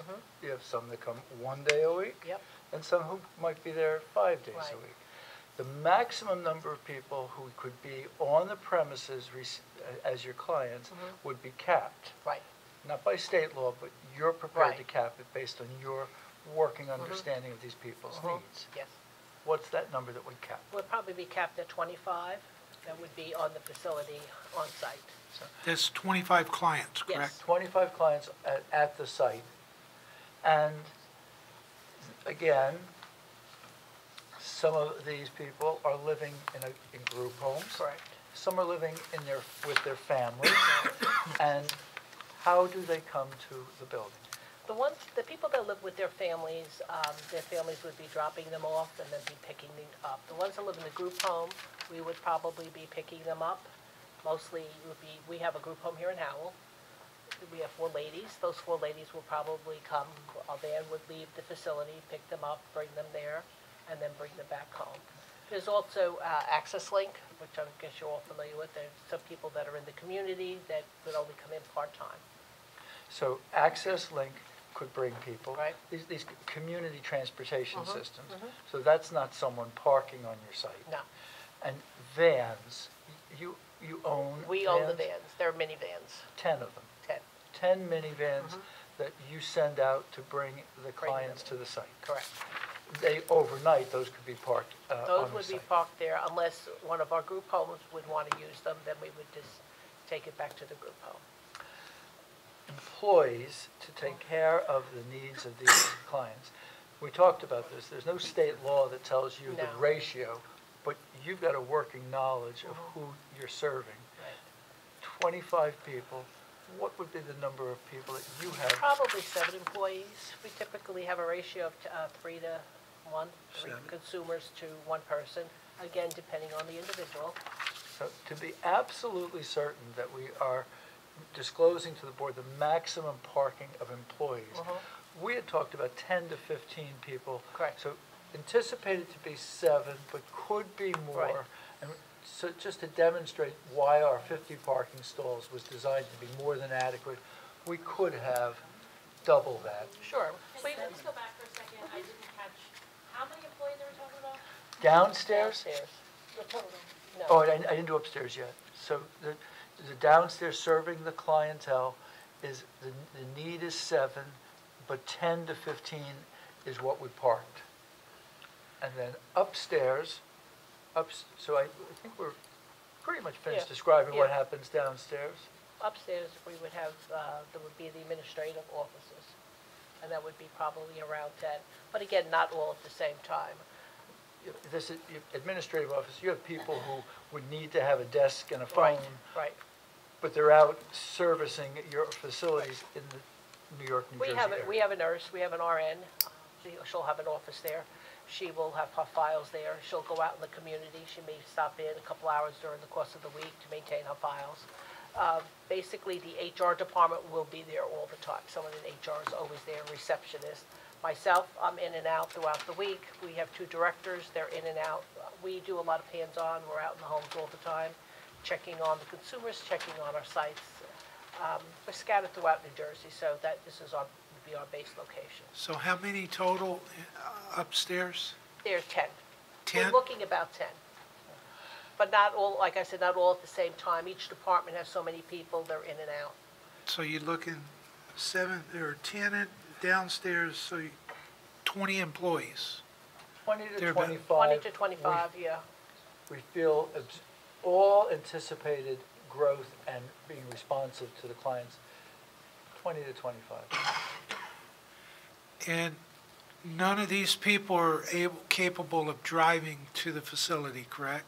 Probably not. Okay.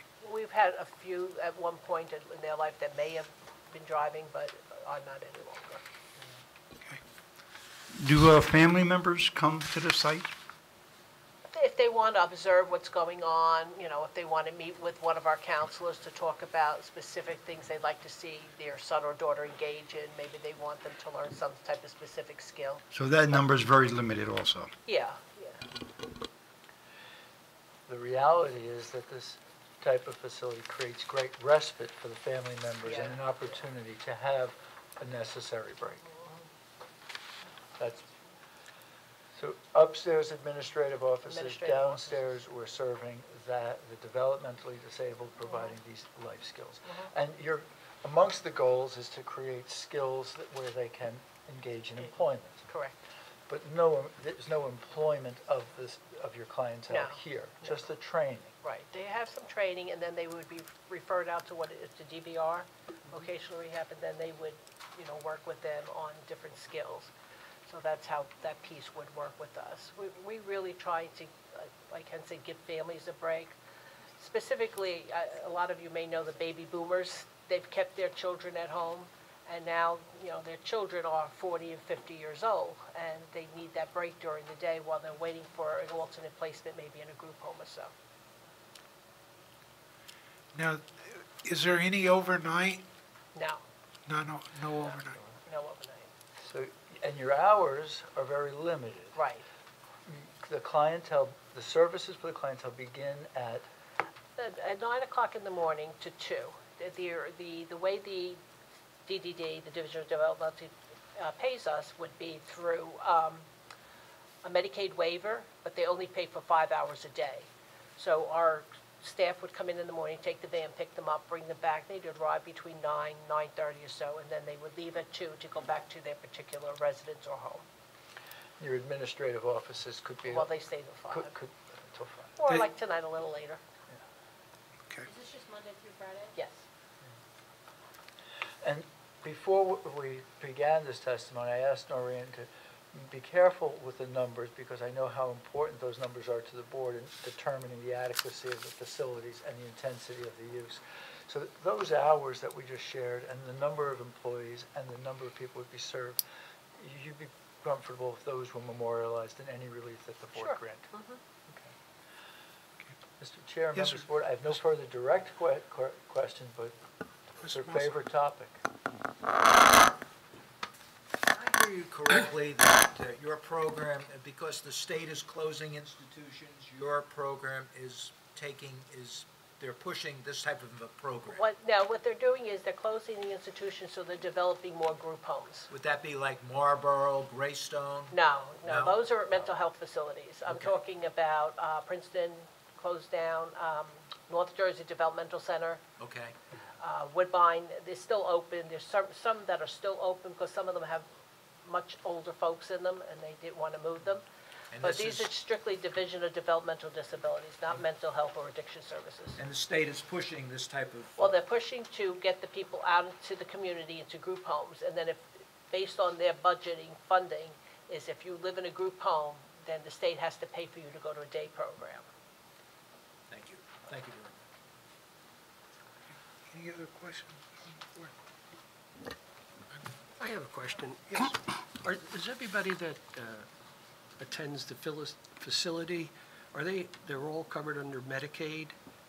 There's none insurance acceptance going on? No, it's strictly Medicaid billed. Individuals that are living home with their family have a Medicaid stipend that gives them so many hours per year that they can go out into different activities. Okay, They thank face you. it that way. I have a question.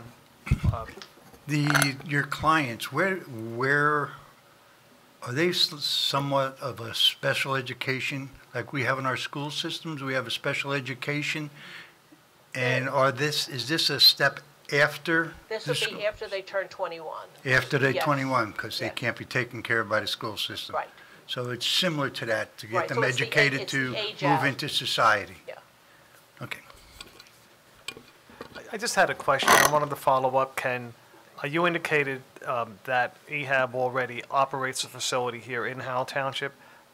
Assuming that this application may be approved, what would happen with that facility? Would you be running two facilities? What we have on Casino Drive, we're located on Casino Drive on the second floor. We have our administrative offices, and we have just a handful of our consumers that we have come up there that may do shredding. One works with our maintenance crew. We have another one that, like I said, works at Chick-fil-A. So we only have a few because we don't have an extra facility for them to go through. Our plan would be to leave the Casino 9 building once this opens up and then open it up to... That's a rental property. Yes, we And rent. this would be something that you would we own. would own this. Yeah, you're renting at the place that you are now, Yes. or Since lease. 2012. Professionals. Ken, I got a question about the shuttle drop-off. How does that work? Are they going to be utilizing existing parking spaces to drop off? Or are they just going to be pulling through the drive aisle and dropping off? How's that going to work? We were discussing this in some detail, and we all have a vision of how a proper daycare, proper children's daycare center works. And we know that there has to be a certain drop-off area, and the child has to be brought in. These are adults who have the ability to walk in on their own, and so it's from the parking space. The Okay. driver parks in the parking space. Sometimes someone may need assistance going in, and that would be the driver or someone comes out, but for the most part, they just walk right in. So how many vans would be arriving to the site at the same time? Or is it intermittently, like one van every 15 minutes, or how does that, Throughout the day. throughout the day? depending on, Okay, all right, so it's not, you're going to have all 10 vans No. coming to the site at the same time, trying to occupy 10 spaces? No. Except at night when they're parking. Yeah, which there won't be any employee parking or anything like that, okay. And some of your clients will be there in the morning, and some of your clients will be there in the afternoon, and some of your clients will be there on Mondays, and some will be there Mondays, Wednesdays, and Fridays, and some will be there Monday, Tuesday, Wednesday, Thursday, and Right. Friday. There's always just the 10 vans, and always a cap on the number of people receiving services at the site at 25. The reason that I'm asking the question is kind of unique. It's got a use that doesn't really fit anything specifically listed in the parking regulations for the township. If you just consider, based on the applicant's testimony, the second floor as office space, they've got 10,000 square feet up there, 300 square feet, that gives you 34 parking spaces. They testified for the first floor they'd have 7 to 10 employees. If you consider this as an educational type of use, intermediate school, it's 1 per employee or 1.5 per classrooms. If you had 11 classrooms downstairs, you need 17 spaces. That gives you a total of 51. They're providing 50. They're pretty close to it. And like I said, there's no set number. This is a unique use to the site that doesn't really fit in that schedule. You know, they put on the record that the drop-offs aren't going to be occurring all at one time. You know, I think that what they're saying is the parking looks like it should be adequate for the use. Now, does that include handicap parking? Yes, we'll have handicap parking. Okay. I have nothing further of Ms. Scaretta. Any other? No. Okay. Thank you very much. All right, Stay thank with you. us. Thank you. Can I go back? Yeah. Okay. Eric Hope is our engineer. I'll ask that he come up and begin with a short recitation of his education and professional background, Thank you. and then we'll go right into his direct testimony. If necessary. Okay. And you have to.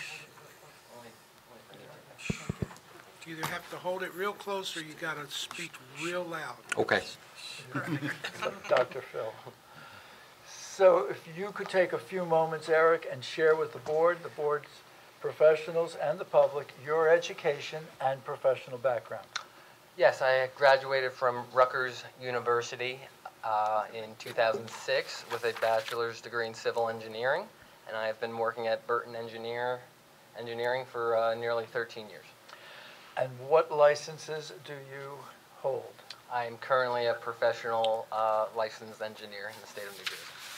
And were you the engineer that's responsible for the plans that this board is reviewing this evening? I am.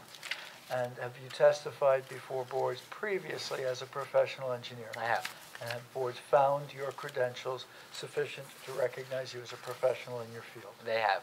Mr. Chair, I'd ask if this board would accept Eric Hope for purposes of testifying as a professional engineer this evening. We do, sir. Thank you.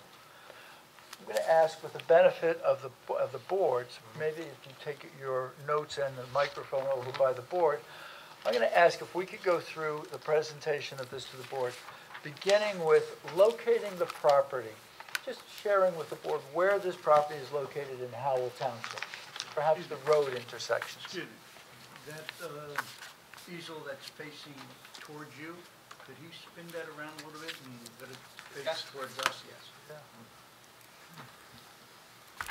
Better? Thank you. Working? Maybe if we could begin, so you've got an exhibit that you prepared this evening. If you could describe that exhibit, and we'll mark it as That's it right there, too. A18. So if you could describe that. Yes, this is a landscape rendering of the site. Pretty much it is a colorized rendering of the landscaping on top of the site plan for visual aid of the site. And if you could read to us from the title block, Landscape rendering. today's date in the title block? It's dated 1/28/19. And What was the exhibit number? A18. He's, A18. Mr. Merton's coming down to To do so? sign it.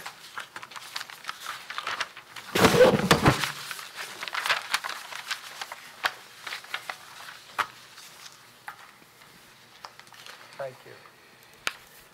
So, Do you want to let's go ahead and locate. do the other, go ahead and sign all of your exhibits? those are the architect's That's exhibits. architect, okay. Yeah. You're good, Mr. Merton, sorry about that. I think it's this one, Mr. Chair. So the property is located on Block 137, Lot 3. It's located on the northeast corner of Fort Plains Road and West Farms Road, intersection approximately 1,800 feet west of Route 9. And I'm going to ask if you could describe the existing conditions of the property.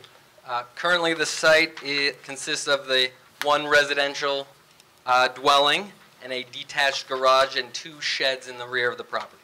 Would it be safe to say that they're not in the best of condition? Safe to say, yes. And the proposal begins with the removal of those structures. Correct, and we are demolishing those structures, and we are constructing the 1 2-story building, which is approximately 19,000 gross floor area. And we are also proposing parking areas around the building, as well as stormwater management and proposed landscaping, and proposed lighting around the site. I would like to go through your testimony in a very somewhat organized, if we could just, the statutory elements of a site plan begin with grading. And if you could just briefly describe, is there much regrading of this property required to accomplish? No, the existing topography is generally flat, and we are going to be regrading this site with the proposed parking lot, which are sloped generally to the south towards West Farm Road. But there's no major excavation or soil import for the site? In fact, No, the elevations will remain approximately. and it'll balance. Yes. Second element is stormwater management or drainage.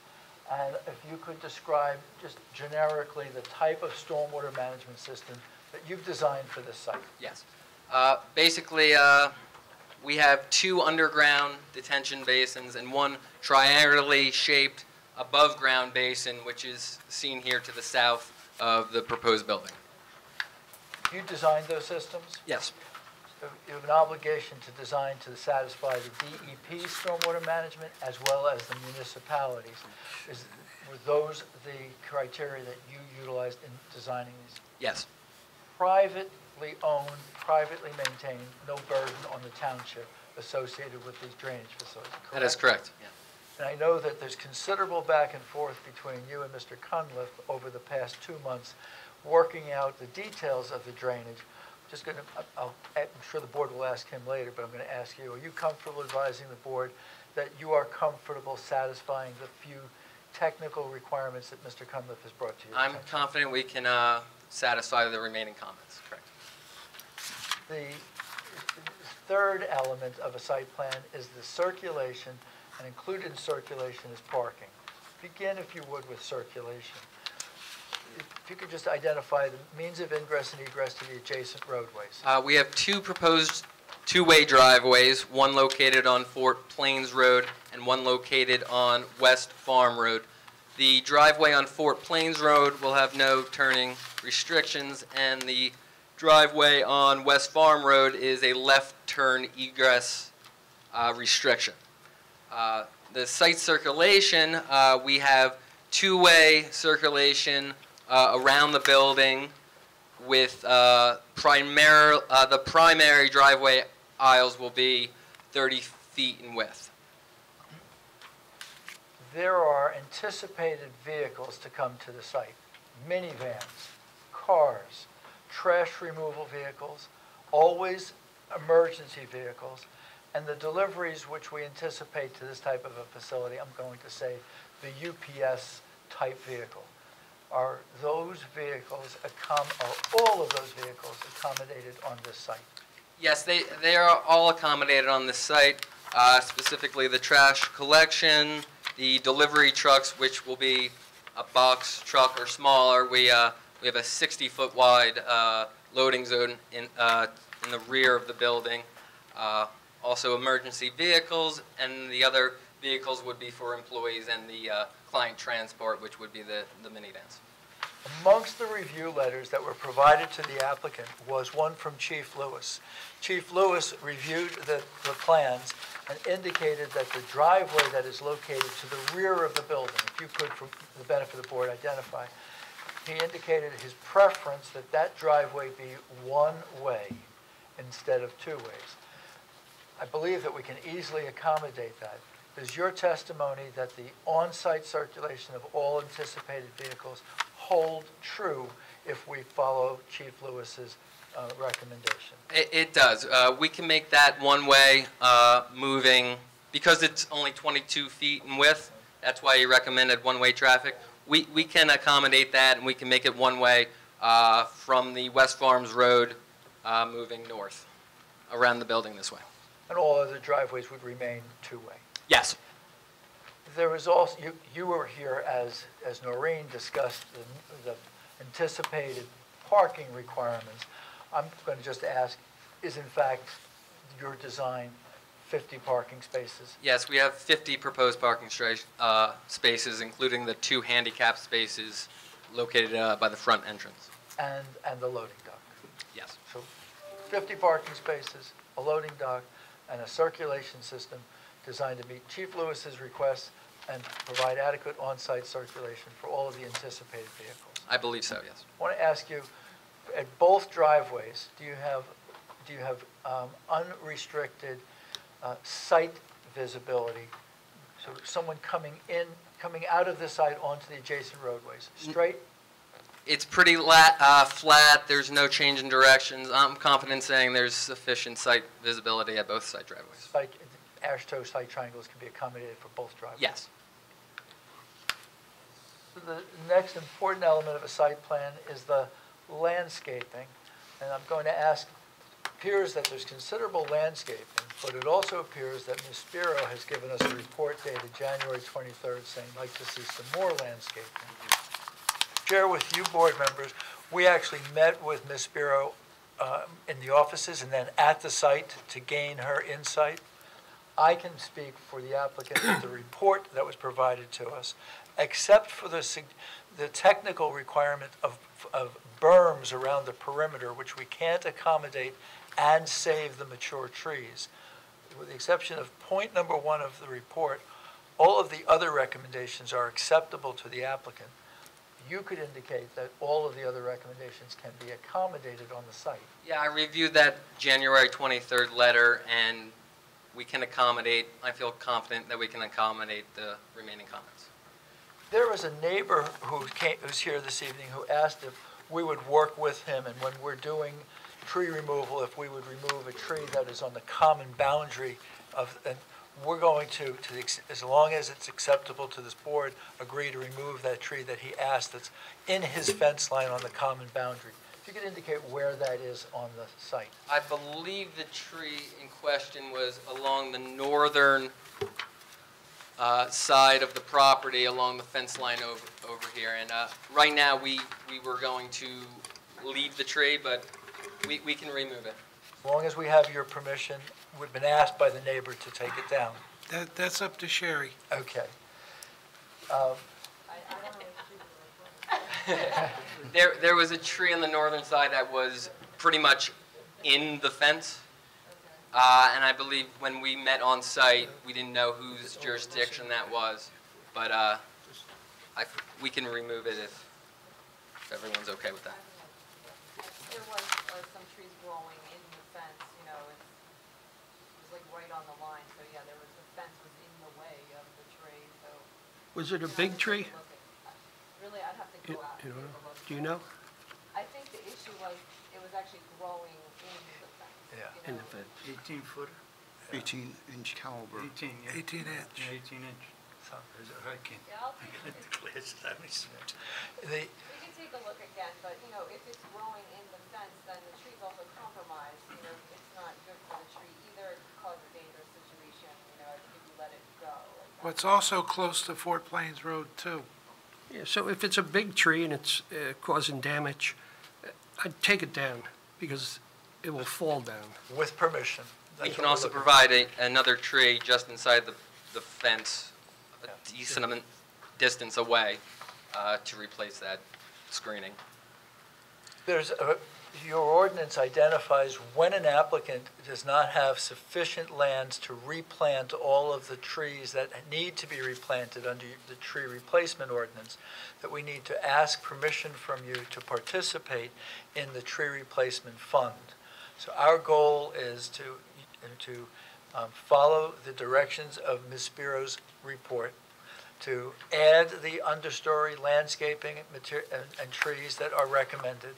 But to the extent that we run out of land for the planting, we're asking for permission to participate in the tree replacement fund as an alternative. It was brought to our attention that that must be part of the record. Ask if we could go to lighting, and you could describe the type of lighting system that you've designed. Yes, we have 14 area lights located around the parking lot. They are LED lights, and they have an internal side screen to, you know, point the light downward.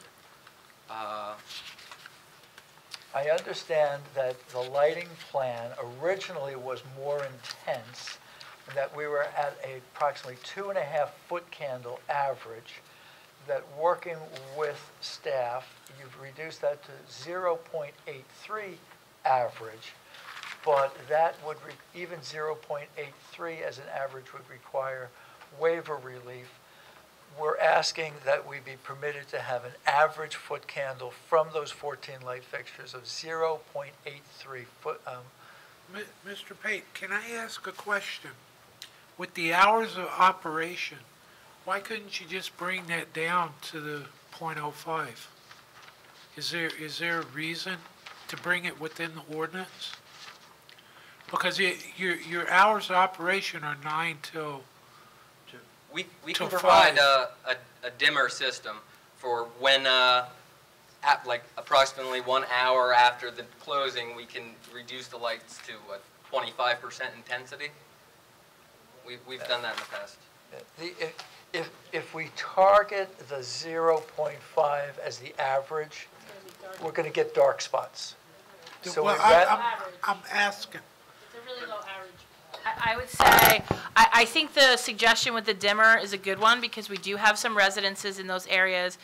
But, I mean, in the winter months, you know, when the office staff is leaving at 5 o'clock, it gets dark at 4:30, it does make sense to have the parking lot lit up. I think the representation that 1 hour afterwards, which would be 6 p.m., and again, this is a Monday, Friday operation, that they'd be dimmed down to 25%, which would more than accommodate that issue. And that would also handle through the weekend also, correct?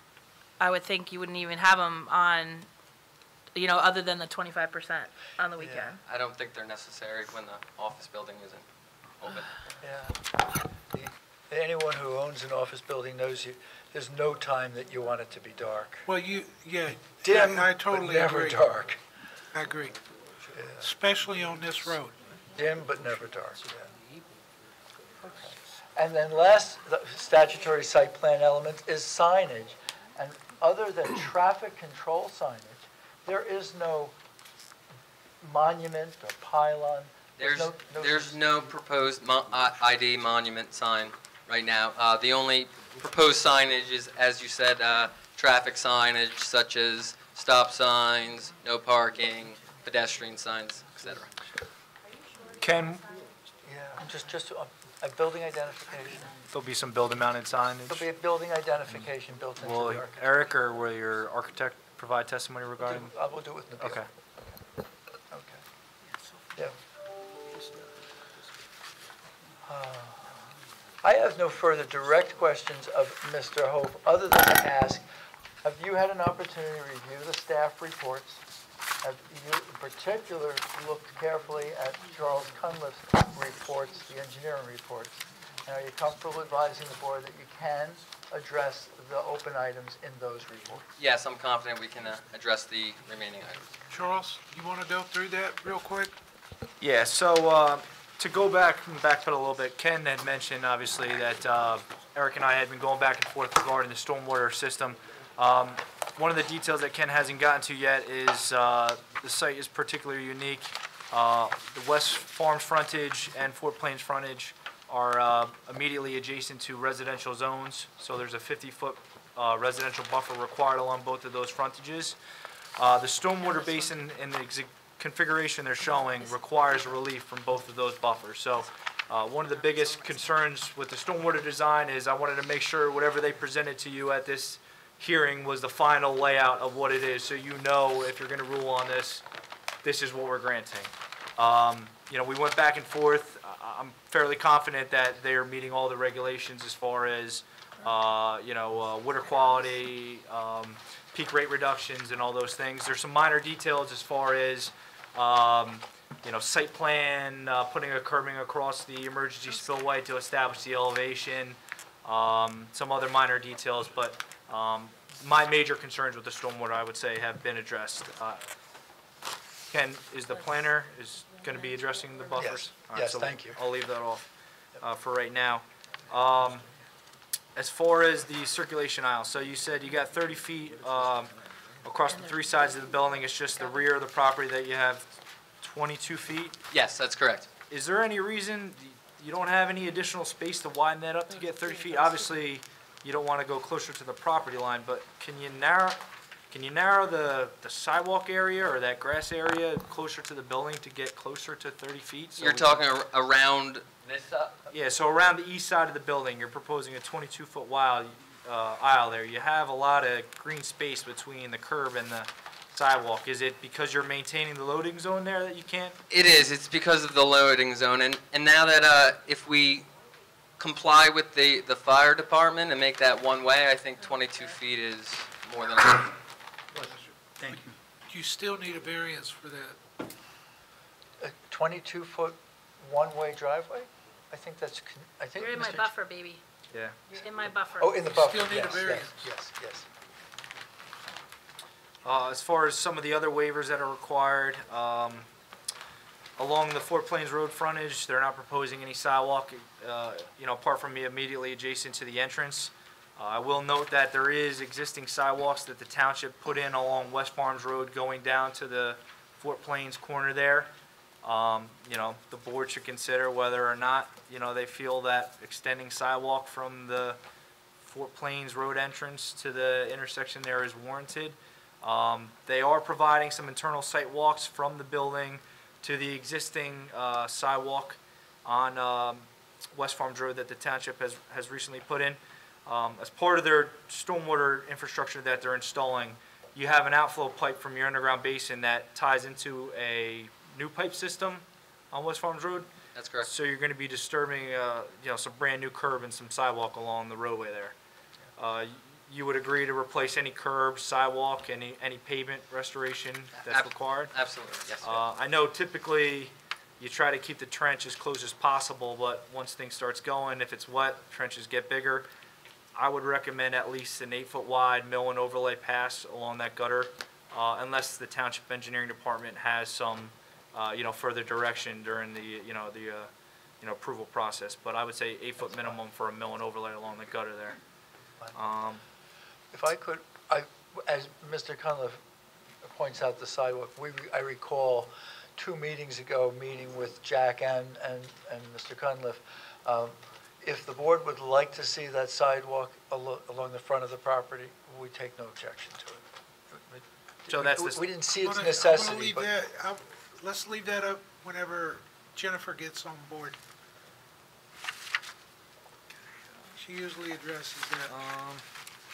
Are you going to talk about any of the traffic concerns with the site, or do you have anyone separate? I didn't plan on putting Okay. anything further on other than a full traffic report has been submitted, and we went through the site. Okay, so I guess in the discussion that you presented, most of your clients are leaving the site and employees are leaving the site by 3 p.m. The only employees that would stay till 5 or 6 would be the office upstairs? Correct. Okay. Now, do you have any idea what percentage of traffic during the peak hour you're contributing to the intersection there? Specifically Fort Plain Road approaches, I Yeah. believe. Yes, I believe it was 7% increase of the Fort Plain Road's traffic, and that's only, I believe, 10 to 15 trips in the peak hour. Okay. And what are your peak hours? The road peak hours are Yes. The peak hour, the AM peak hour was 7 to 9 in the morning.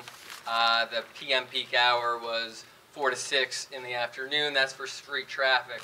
We also did a separate early afternoon peak hour because that's when the client transport would be leaving as well, and that was at I think I did 2 to 3 p.m. And Eric, that 7% is based off the existing condition, so you're not factoring in any proposed development up or downstream of the intersection? Not for that calculation. Okay. So can I just Yeah. interrupt you for a sec? So you're not aware that there was a residential development approved right across West Farms Road Oh, for 72 units? yes, that was in my report, but that percentage that we were increasing to the existing traffic, the 7%, didn't account for that. So would it be safe to say, I'm sorry, Charlie, would it be safe to It would- say it would that be it would less be a than that. lower percentage once that development Correct. develops? Correct. So, Sorry. Yeah, no, that's fine. I mean, the reasons we're asking these questions is the report that was submitted for the traffic. If you look at the existing condition, I believe the level of service for the Fort Plains Road during the peak hour is level of service F. It's in bad shape. I don't know if anyone's ever come southbound there and tried to make a left or right turn out of there. They're increasing the delay by a considerable amount. Whether the board deems,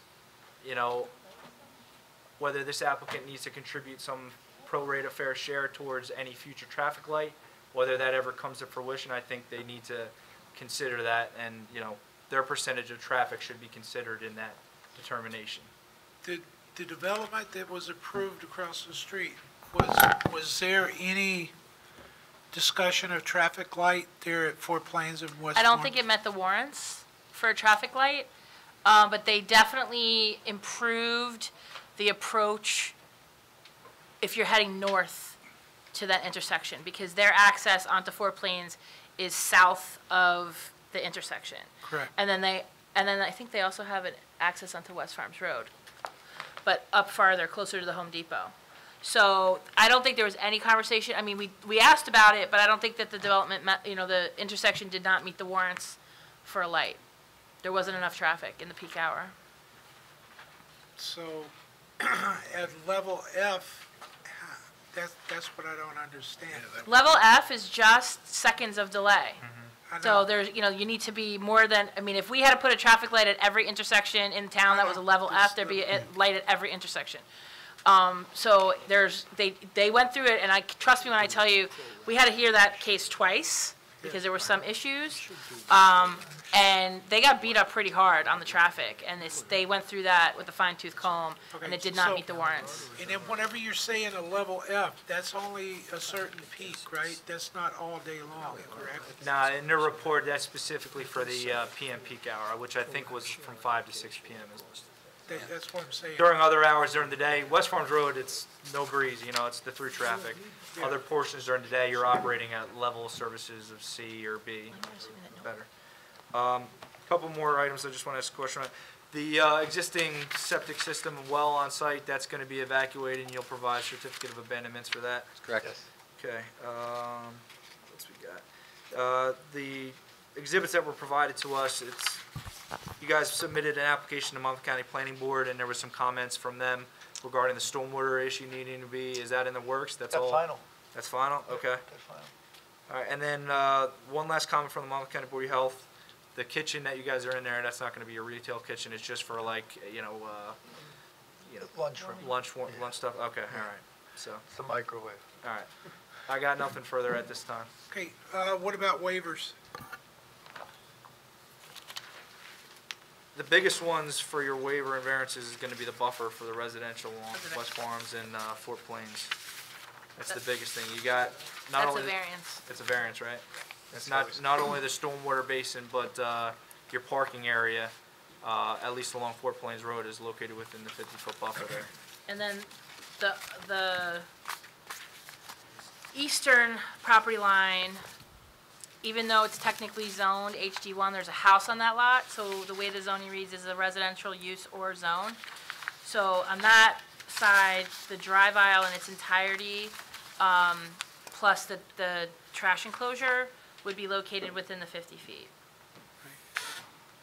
I do want to note, though, that site is zoned HD1, and it's like adjacent to Home Depot. But there is a house on it, and so that way that our ordinance reads, it does require the buffer. Okay. So they need a waiver for that? Variance for the Or three a vari- frontages. The only frontage that does not require the variance is the northern frontage, because they have the 50 feet to the parking field, and there's nothing in that area. Okay. That's not a farm, by the way, correct? No. Okay. Had to ask that. Okay, any questions from the board? Mr. Chair, if I could just ask one question? The HVAC, I know that's typically architecture, but you had said he was just here for support purposes, so is the HVAC system going to be on the roof? Where is it going to be located? I just went over to talk to Mr. Majoli and asked if he would speak briefly, just to talk about signage, so we'll have him address the mechanicals. Okay. Well, he said he wasn't coming up to speak. Yeah, no, that's how I started, yeah. And then I guess, the parking, you know, you have it parked at what, 50, 51 parking spaces? 50 parking spaces. So you feel that the site's adequately parked to handle what you have on site? I do, because of the unique use of this site, and with the amount of employees and the client transport, I do believe there is sufficient parking. So the last question I have is on trash. So what's the enclosure made out of? Just let me check the details.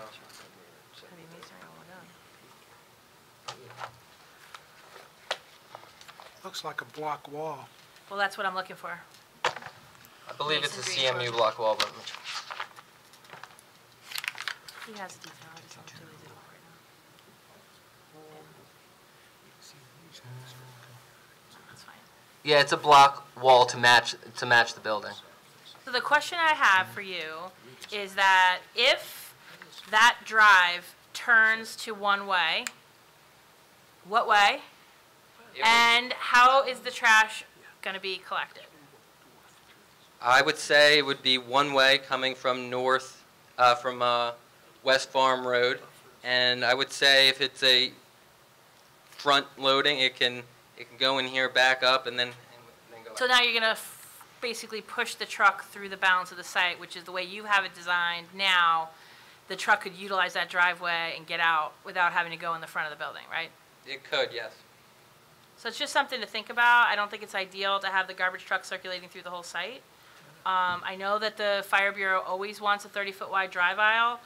I don't know that it's 100% necessary, especially when you have 360-degree access to the site. But it's just something to consider, that, you know, the way that it's designed now, you have the trash enclosure tucked in the back corner where it's screened from view, and the circulation pattern would not force the truck through the site. Right. It's just something to think about. That's He could go one of the right reasons out we made Fort it two. Plains and go. We could add the 8 additional feet of asphalt. Please don't. Please don't, right? Well, you're in the buffer as it is, Yeah, so that's I why- wouldn't that's encourage why- that. That's why following the No, guidance but of the fire chief was the trash, he's coming by the loading dock, picking up the trash, and he could go right straight out to Fort Plains. Correct. Without having to go in front of the building. He could, if he's not going, like, somewhere else, but Well, he I could only turn, I know turn that one way. the fire department always asks for 30 feet. I don't necessarily feel it's necessary, and 22 feet when there's no parking on that road is more than enough room to get cars back, you know, passing each other. Plus, So- there's anticipated low traffic using. So, I mean, that would just be something to think about. I don't necessarily know that a one-way aisle there improves anything. Because let's be honest, if there's a fire, we're not anticipating cars driving around back there. Mr. Chair and Ms. Beam, so it sounds to me that you're 6 tonight. We're not going to ask that you vote. That gives me an opportunity to go see Chief Lewis one more time, to ask him if he would reconsider his recommendation. I have a very hard time going against the fire chief's recommendation, but maybe he'll reconsider, and if he does, we'll gladly make it into a two-way driveway. Is that acceptable?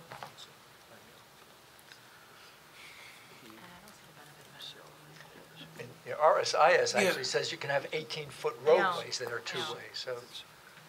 I mean, the other thing that maybe between now and the next meeting you could take a look at is, you have that loading zone cut into the curb in the back. Yes. Maybe instead of bringing that out into an island, you leave it where the, you leave that 14 feet where the loading zone goes out to, so you don't have to go back towards the house, you go in towards the building, and that gets you another 14 feet, which is well in excess of the 30 feet that he needs, without moving closer to the house. We can definitely look at that. So that should be something to look at as well, because that would give the area that they need. You know, I would anticipate you're not going to have a tremendous amount of deliveries where that loading zone is going to be occupied on a regular basis. So I think that might be a good way to create a compromise that would enable the two-way circulation around the whole building. We'll do it. Okay. Is that all you have? Yeah, that's it. Any questions from the board? No. Okay. Thank you. Eric, thank you very much. Don't leave. Nabil, if you could come join us for just a few moments. Excellent. I can sit back down. Okay. Thank you.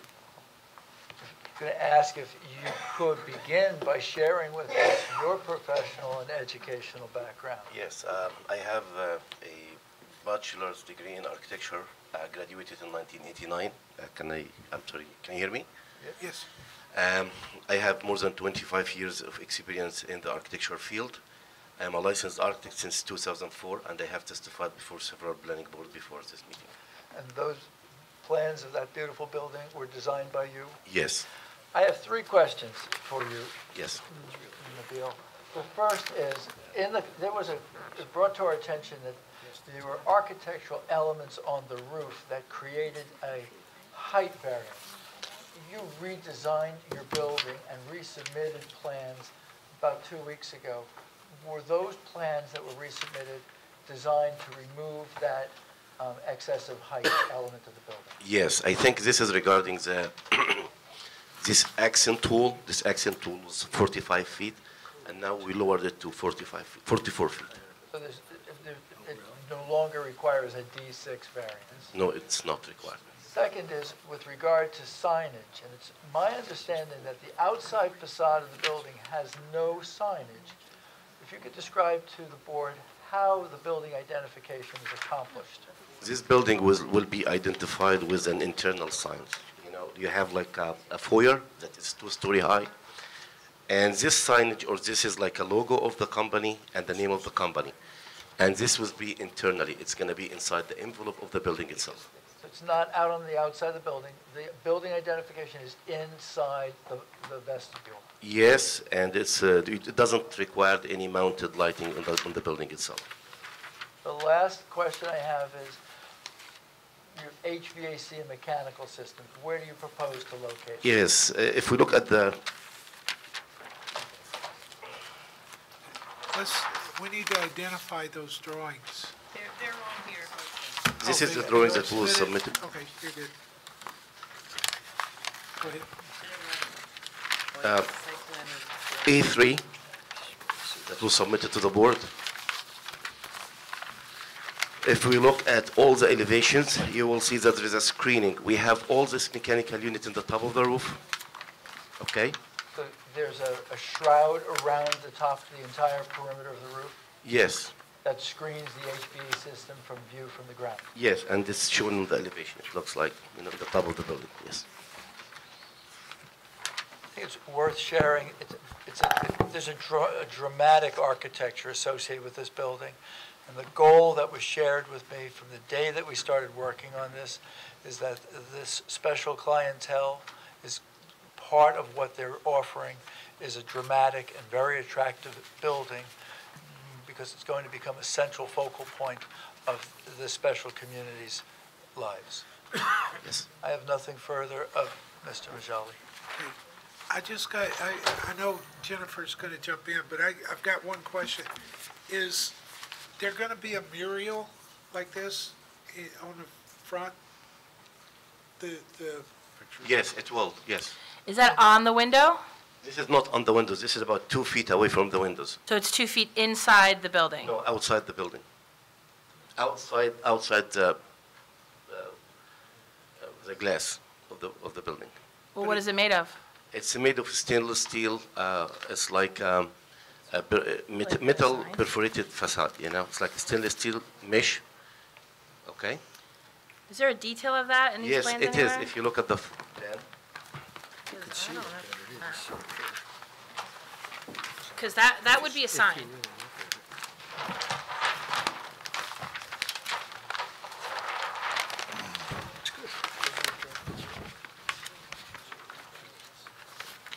Yeah, it's on the elevation. Look at the floor plan, you know? A3. You see there's one line is 2 feet away from the Right, building. that's not a detail. So what we're gonna need, Ken, is a detail of that, because that to me is a sign. And then the second comment I would have with the other, the building identification you're saying that's interior to the windows? Yes. And how far off the window is that? It's about, roughly about 12 feet in. 12 feet off the window? Yes, 12 feet out, yes. So what I would submit is that as long as it's not on the window, then it doesn't constitute a sign. That's why I was asking. So long as it's off the window. That mural outside That's would why be I a was sign, asking that. correct. So we would just need a detail of like the dimensions and all that kind of stuff. But this is used as a screen for the sun. This is I like sun understand, but it breakable. still constitutes a sign and based on what our ordinance requirements would say. I'm not saying it's not attractive, I'm just saying we need to take a look at it because I'm not sure that you wouldn't need relief for that. Okay. Yes, of course, yes. Mr. Chair, did you have other things? Nope. So can we talk about the rear facade of this building? Okay.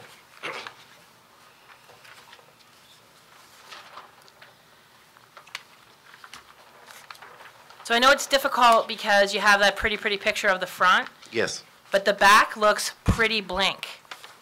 And we have requirements that needs to get broken up. And it needs different material choices Yes. that can break up that facade every 50 feet. I think if you look at the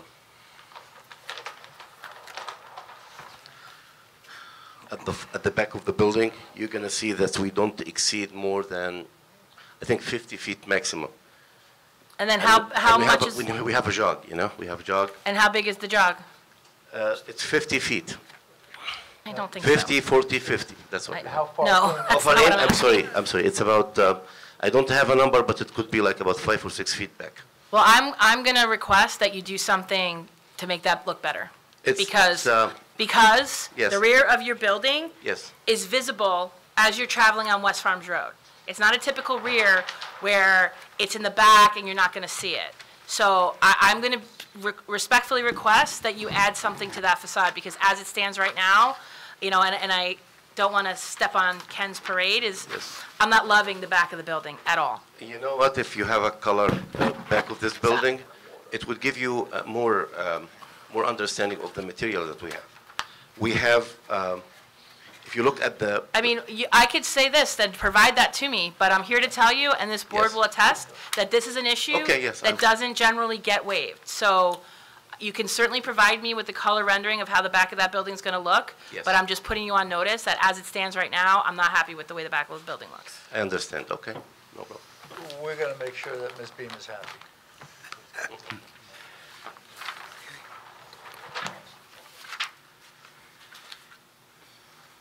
Any questions from the board? No. Professionals? Yes, ma'am. Just real quick, the rendering you provided doesn't look like the plan frontage for the building with where the landscaping is showing along the frontage of the building and along the sides, The frontage of the building?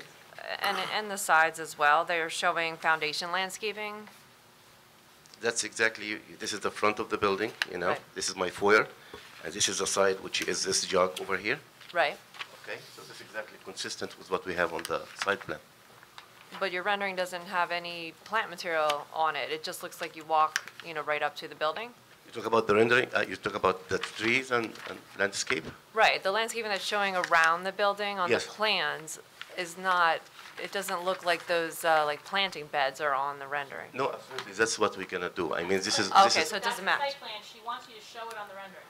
You need to do Well, the it rendering just, for it this? looks like you're just gonna be walking, right up to the building, whereas that shows, a decorative stone rock along the building, and then it goes into, the lawn and the shrubs, and then the sidewalk. It just doesn't look like that building.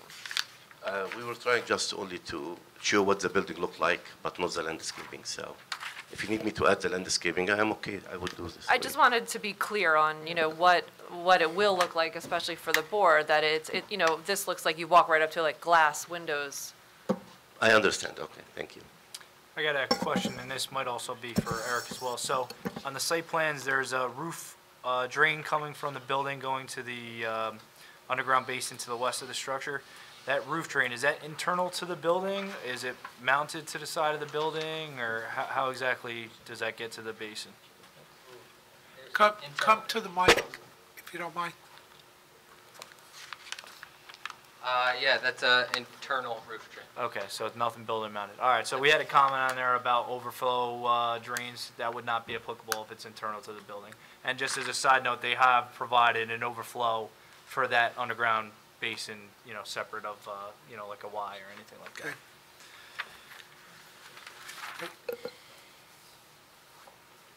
Any further questions? Okay.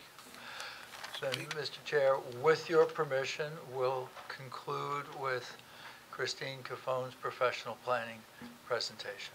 Thank you. Thank you. Thank you. You guys don't mind staying out. So, Ms. Caffone, if you could take just a few moments to share with the board your education and professional background. Yes, hi, good evening. Christine Nazaro Cafone. I'm a licensed professional planner in the state of New Jersey. I've been practicing for over 20 years. I've testified before this board and about 420 others throughout the state of New Jersey. My license is current and in good order. I'm also a professor at Monmouth University for special topics in real estate, and I teach planning and zoning courses for the Rucker Center for Government Services. Thank you. We accept it. Thank you, Chairman. Thank you. So I'm going to ask if you could, one, share with the board that you were not brought into this at the very end. You've been a part of this project from the very conception. Is that accurate? Correct, yes. You assembled the team together early on at your office, and we went over the plans and the program and the use. And before you testify this evening, if you could give the board nature of the preparation, the investigation that you do to be ready to testify on behalf of the application. Nothing different than we do on all of our other cases. We had a prep meeting to get used to learn the specifics of the use. We had met the client at your office. I went out to the subject property, visited the subject property. I reviewed the application submission documents, so the plans that Burton prepared. I reviewed your professional review letters, took a look at the zoning ordinance here in Howell and the master plan as well. And I'm going to ask if you could, in a narrative fashion, and I will not interrupt you, take us through what the proofs are that we owe this board to earn this approval, and then if you could take us through those and indicating the facts that have been made part of the record and how you can conclude that the positive, negative, and Medici proofs can be met by the applicant's presentation. Gladly. In my opinion, the proofs that are appropriate here are the SECA balancing test, because I believe that the proposed use is an inherently beneficial use. So what that means is that because we're a school that provides community employment skills for developmentally delayed adults, we, in my opinion, would qualify as an inherently beneficial use, or a use that has such intrinsic value to the community that our burden of proof is a little different than other use variances that you hear that come before you that have to demonstrate particular suitability and enhanced reconciliation. Because we are an inherently beneficial use, we don't have that burden of proving site suitability. We simply need to focus on the SECA balancing test, so to identify the public interest at stake. Noreen did a great job earlier, I think, educating to the board on what EHAB does, on what goes on in a typical day, who the clients are, and basically the life skills and the community integration that EHAB as an organization is able to offer for these residents. They have a group home here in Howell, so this is really a wonderfully civically oriented use for adults who are having some developmentally delayed issues. So certainly, in my opinion, there's no question that it's an inherently beneficial use, and that's the public interest at stake. The next prong is to identify any detrimental issues that would possibly ensue from the grant of the variance. In my opinion, I think there's been a lot of dialogue back and forth here tonight. You've heard representation that we will have 25 clients on site. You've heard a representation that we will restrict the left turning movements coming out onto West Farm. So the board is certainly is certainly amenable or certainly able to impose reasonable conditions on the application to make sure that the site does function safely and efficiently. Certainly making us restrict that left turn as we say we're going to, or restrict the number of clients or customers that we have here on a daily basis. Those things I think can certainly protect the board and make sure that we're not having too much of an impact or having too much intensity. So I think that certainly with the imposition of reasonable conditions, And then to weigh the balancing for the D variance. You would weigh the balancing of the positive and the negative. And here, when you're looking at the negative criteria, you look at the impact on the public good and the impact on the zone plan.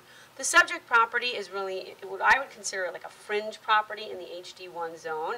It's near the Home Depot, it's got residential. While it's in the HD1 zone, there is a residential property on that. And the HD1 zone here in Howell allows for a myriad of intense commercial uses, a plethora of retail uses, but it also has other uses that function similar to what's being proposed by the applicant.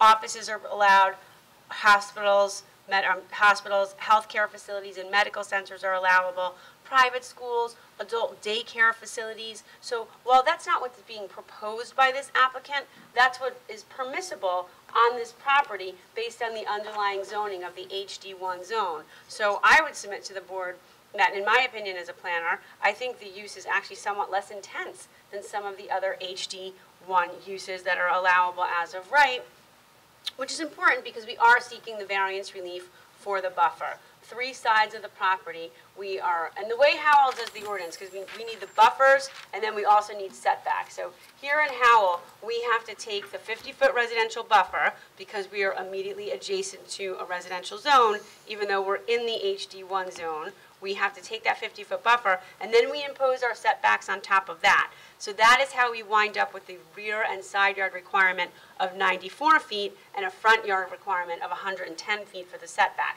because we have to put our building setbacks on top of that buffer. We can start them at our buffer.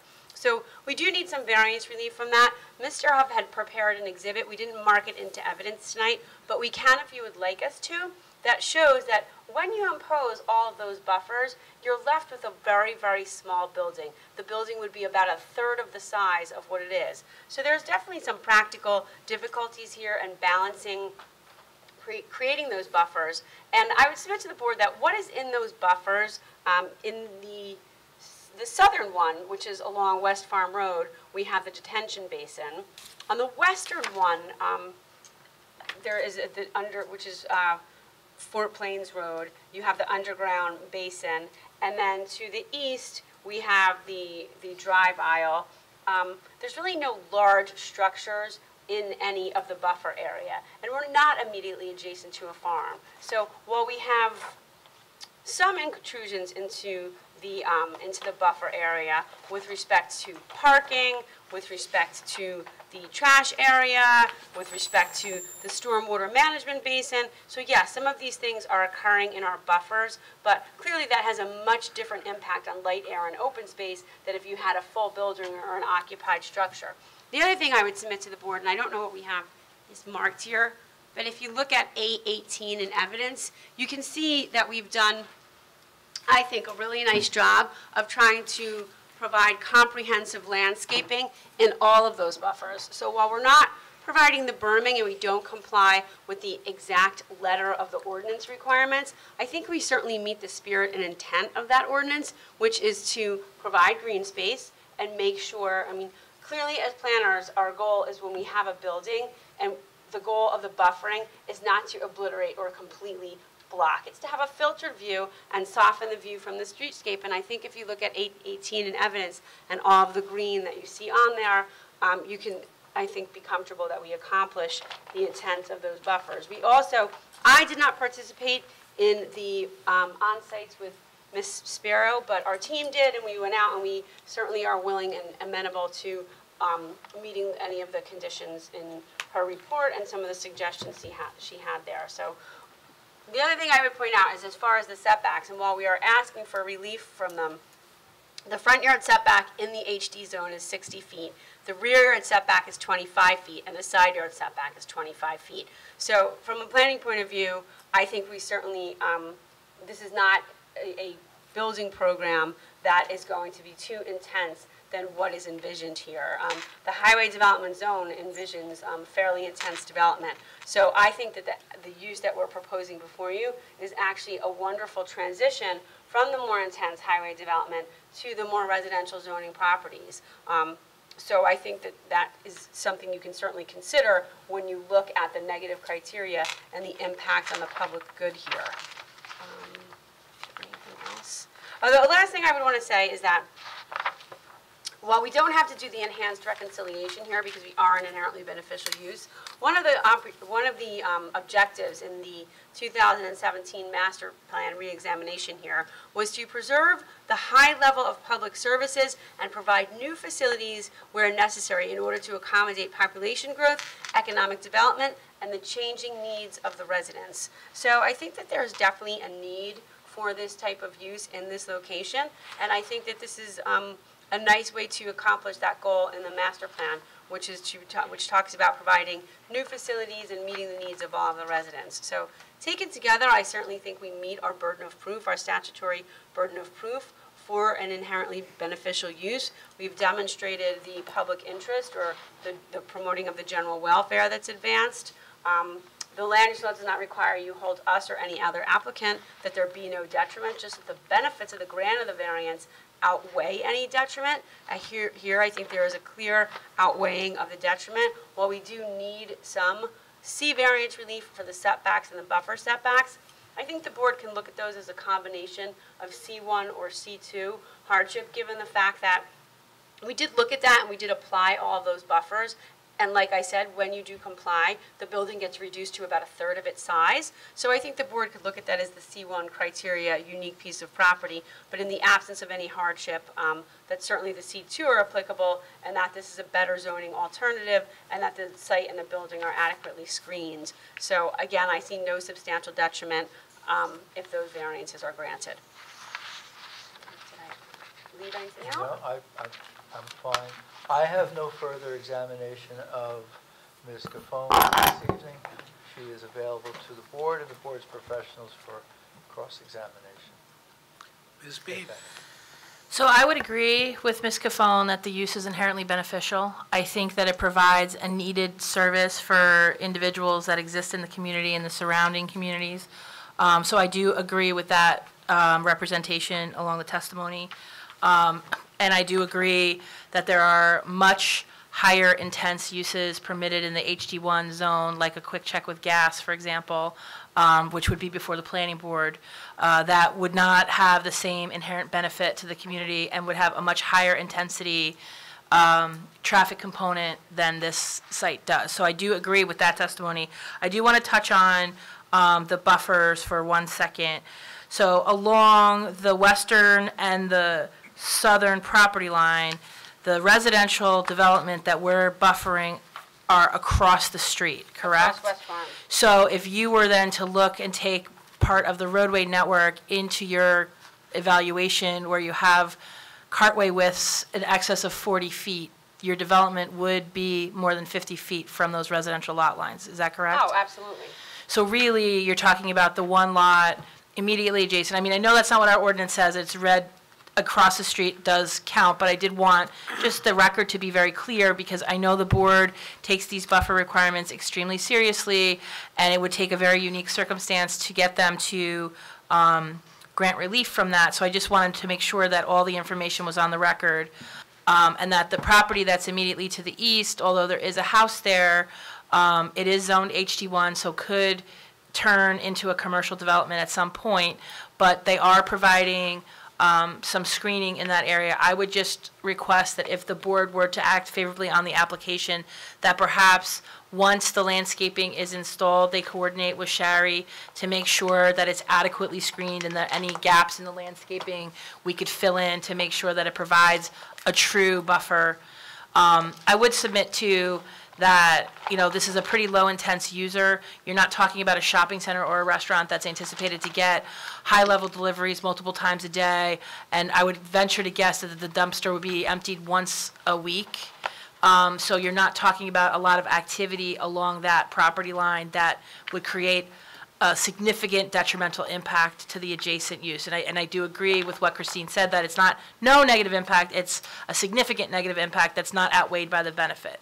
I think when you look at this project as a whole, I think they've done a pretty good job of parking it. I think perhaps it may be even overparked, in my opinion. I think they've done a good job presenting the screening. I know they've worked very hard with Charlie's office to get the drainage to his satisfaction. But I do take no exception to the testimony provided, and I do agree that they have met their burden. And also, you have no food products that's going in dumpsters. Right, I mean, it's just a warming kitchen, No paper cups right. floating around, Exactly. It's pretty much clean. So My only thing would be, is the residential to the east, is that occupied residential now?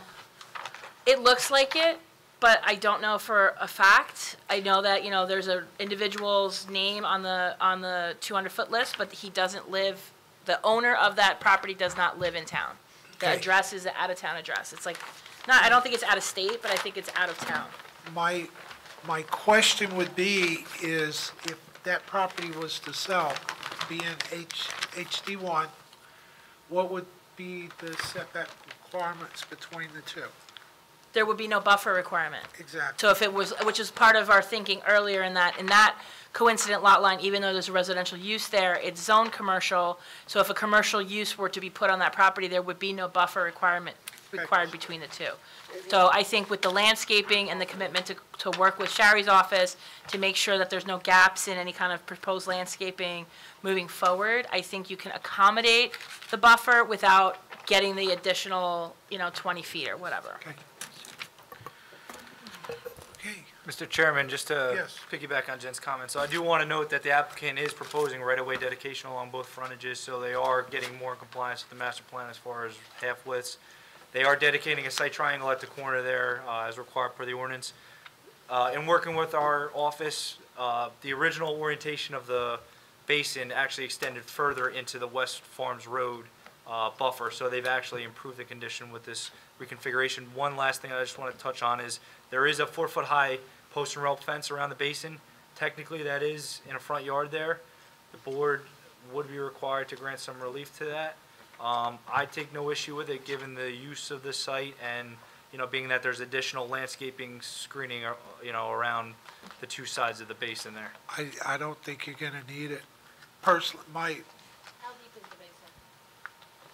Eric, how deep is the basin? it's not that deep. It's only like a few.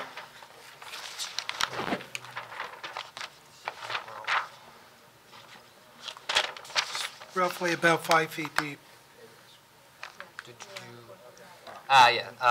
Roughly 4 to 5 feet deep, yeah. 4 to 5. But technically, the fence is like 4 feet high, 50% open, so we do allow that in front yard. Are you providing the mesh on it, On the fence? like the anti-climbing? If we don't show it, we can. Let me see. Yeah, it's up to the board of whether they really feel that they need, basin What do fencing or y'all not. think? Do you think we need the fence around that basin? Yeah. I think it's an eyesore. It makes it a maintenance nightmare. It's up to you. If you don't feel that it's necessary, Mr. Page, No, we don't. The only other question that I have, we need to address the sidewalk. Oh, I would recommend that they install sidewalk. Okay. Do you have issue with that? No. Okay. And that's on Ward's Plain Road? You're talking about Showing it? it along West Farm Road, correct? Yeah, actually, the township put that in 2018 to the corner of Fort Plains. They were just proposing new ramps at the Fort Plains entrance, so they're going to be connecting into at the corner there with the Okay. sidewalk. So Thank you. both frontages will have curb and sidewalk. Any other questions of Ms. Capone? No? Professionals? No, that's all I have. Okay. Thank you, Chair. Does that conclude your, That concludes the testimony. Got to open it to the public. My request of the chair this evening would be, my suggested procedures, if acceptable to the chair and the board, will meet with the Environmental Commission on February 13th. I'm going to get over to Chief Lewis to talk about that 22-foot road function. We owe you a detail of the metal mesh mural that Nabil has designed. We owe you more details on the rear of the building to demonstrate that we've adequately addressed the ordinance, and I imagine there's going to be some give and take on that point. We owe you a detail showing the landscaping superimposed on the facade so that you can envision the two together. I would ask if you would open it to the public, hoping that we can close it to the public. Yes. When we return, it's my intention, with the board's permission, to return with only one witness. I believe that the one witness that we'll be returning with will be Nabil to present the modified architecture. The other is just going to be either agreeing or not agreeing with the revisions when I work with the fire marshal. The only thing, we'd have to open that to public back for cross. Understood. Okay. Okay. The other thing that I would like to ask, that screen in the front of the building, is that going to change? Or is it going to be that screen from now to eternity? You know, that picture?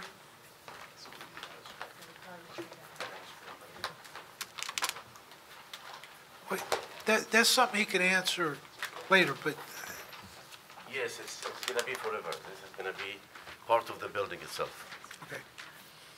And this is The picture's never going to change. It's going to be that picture. no, it's not going to change. It's going to be part of the stainless steel system. Okay. I can provide the board with some examples of modern building, and I think that this is the modern way to to express our work as. Okay, thank you. Thank you. Okay, if there's no further questions of any of the witnesses, can I have a motion to open to public? I'll make a motion to open to public. Motion by Mr. Hughes, Second. seconded by Mr. O'Donnell. All in favor? Aye. All opposed? Seeing none. If there's anyone in the public wish to come forward, make a statement, ask a question, or comment.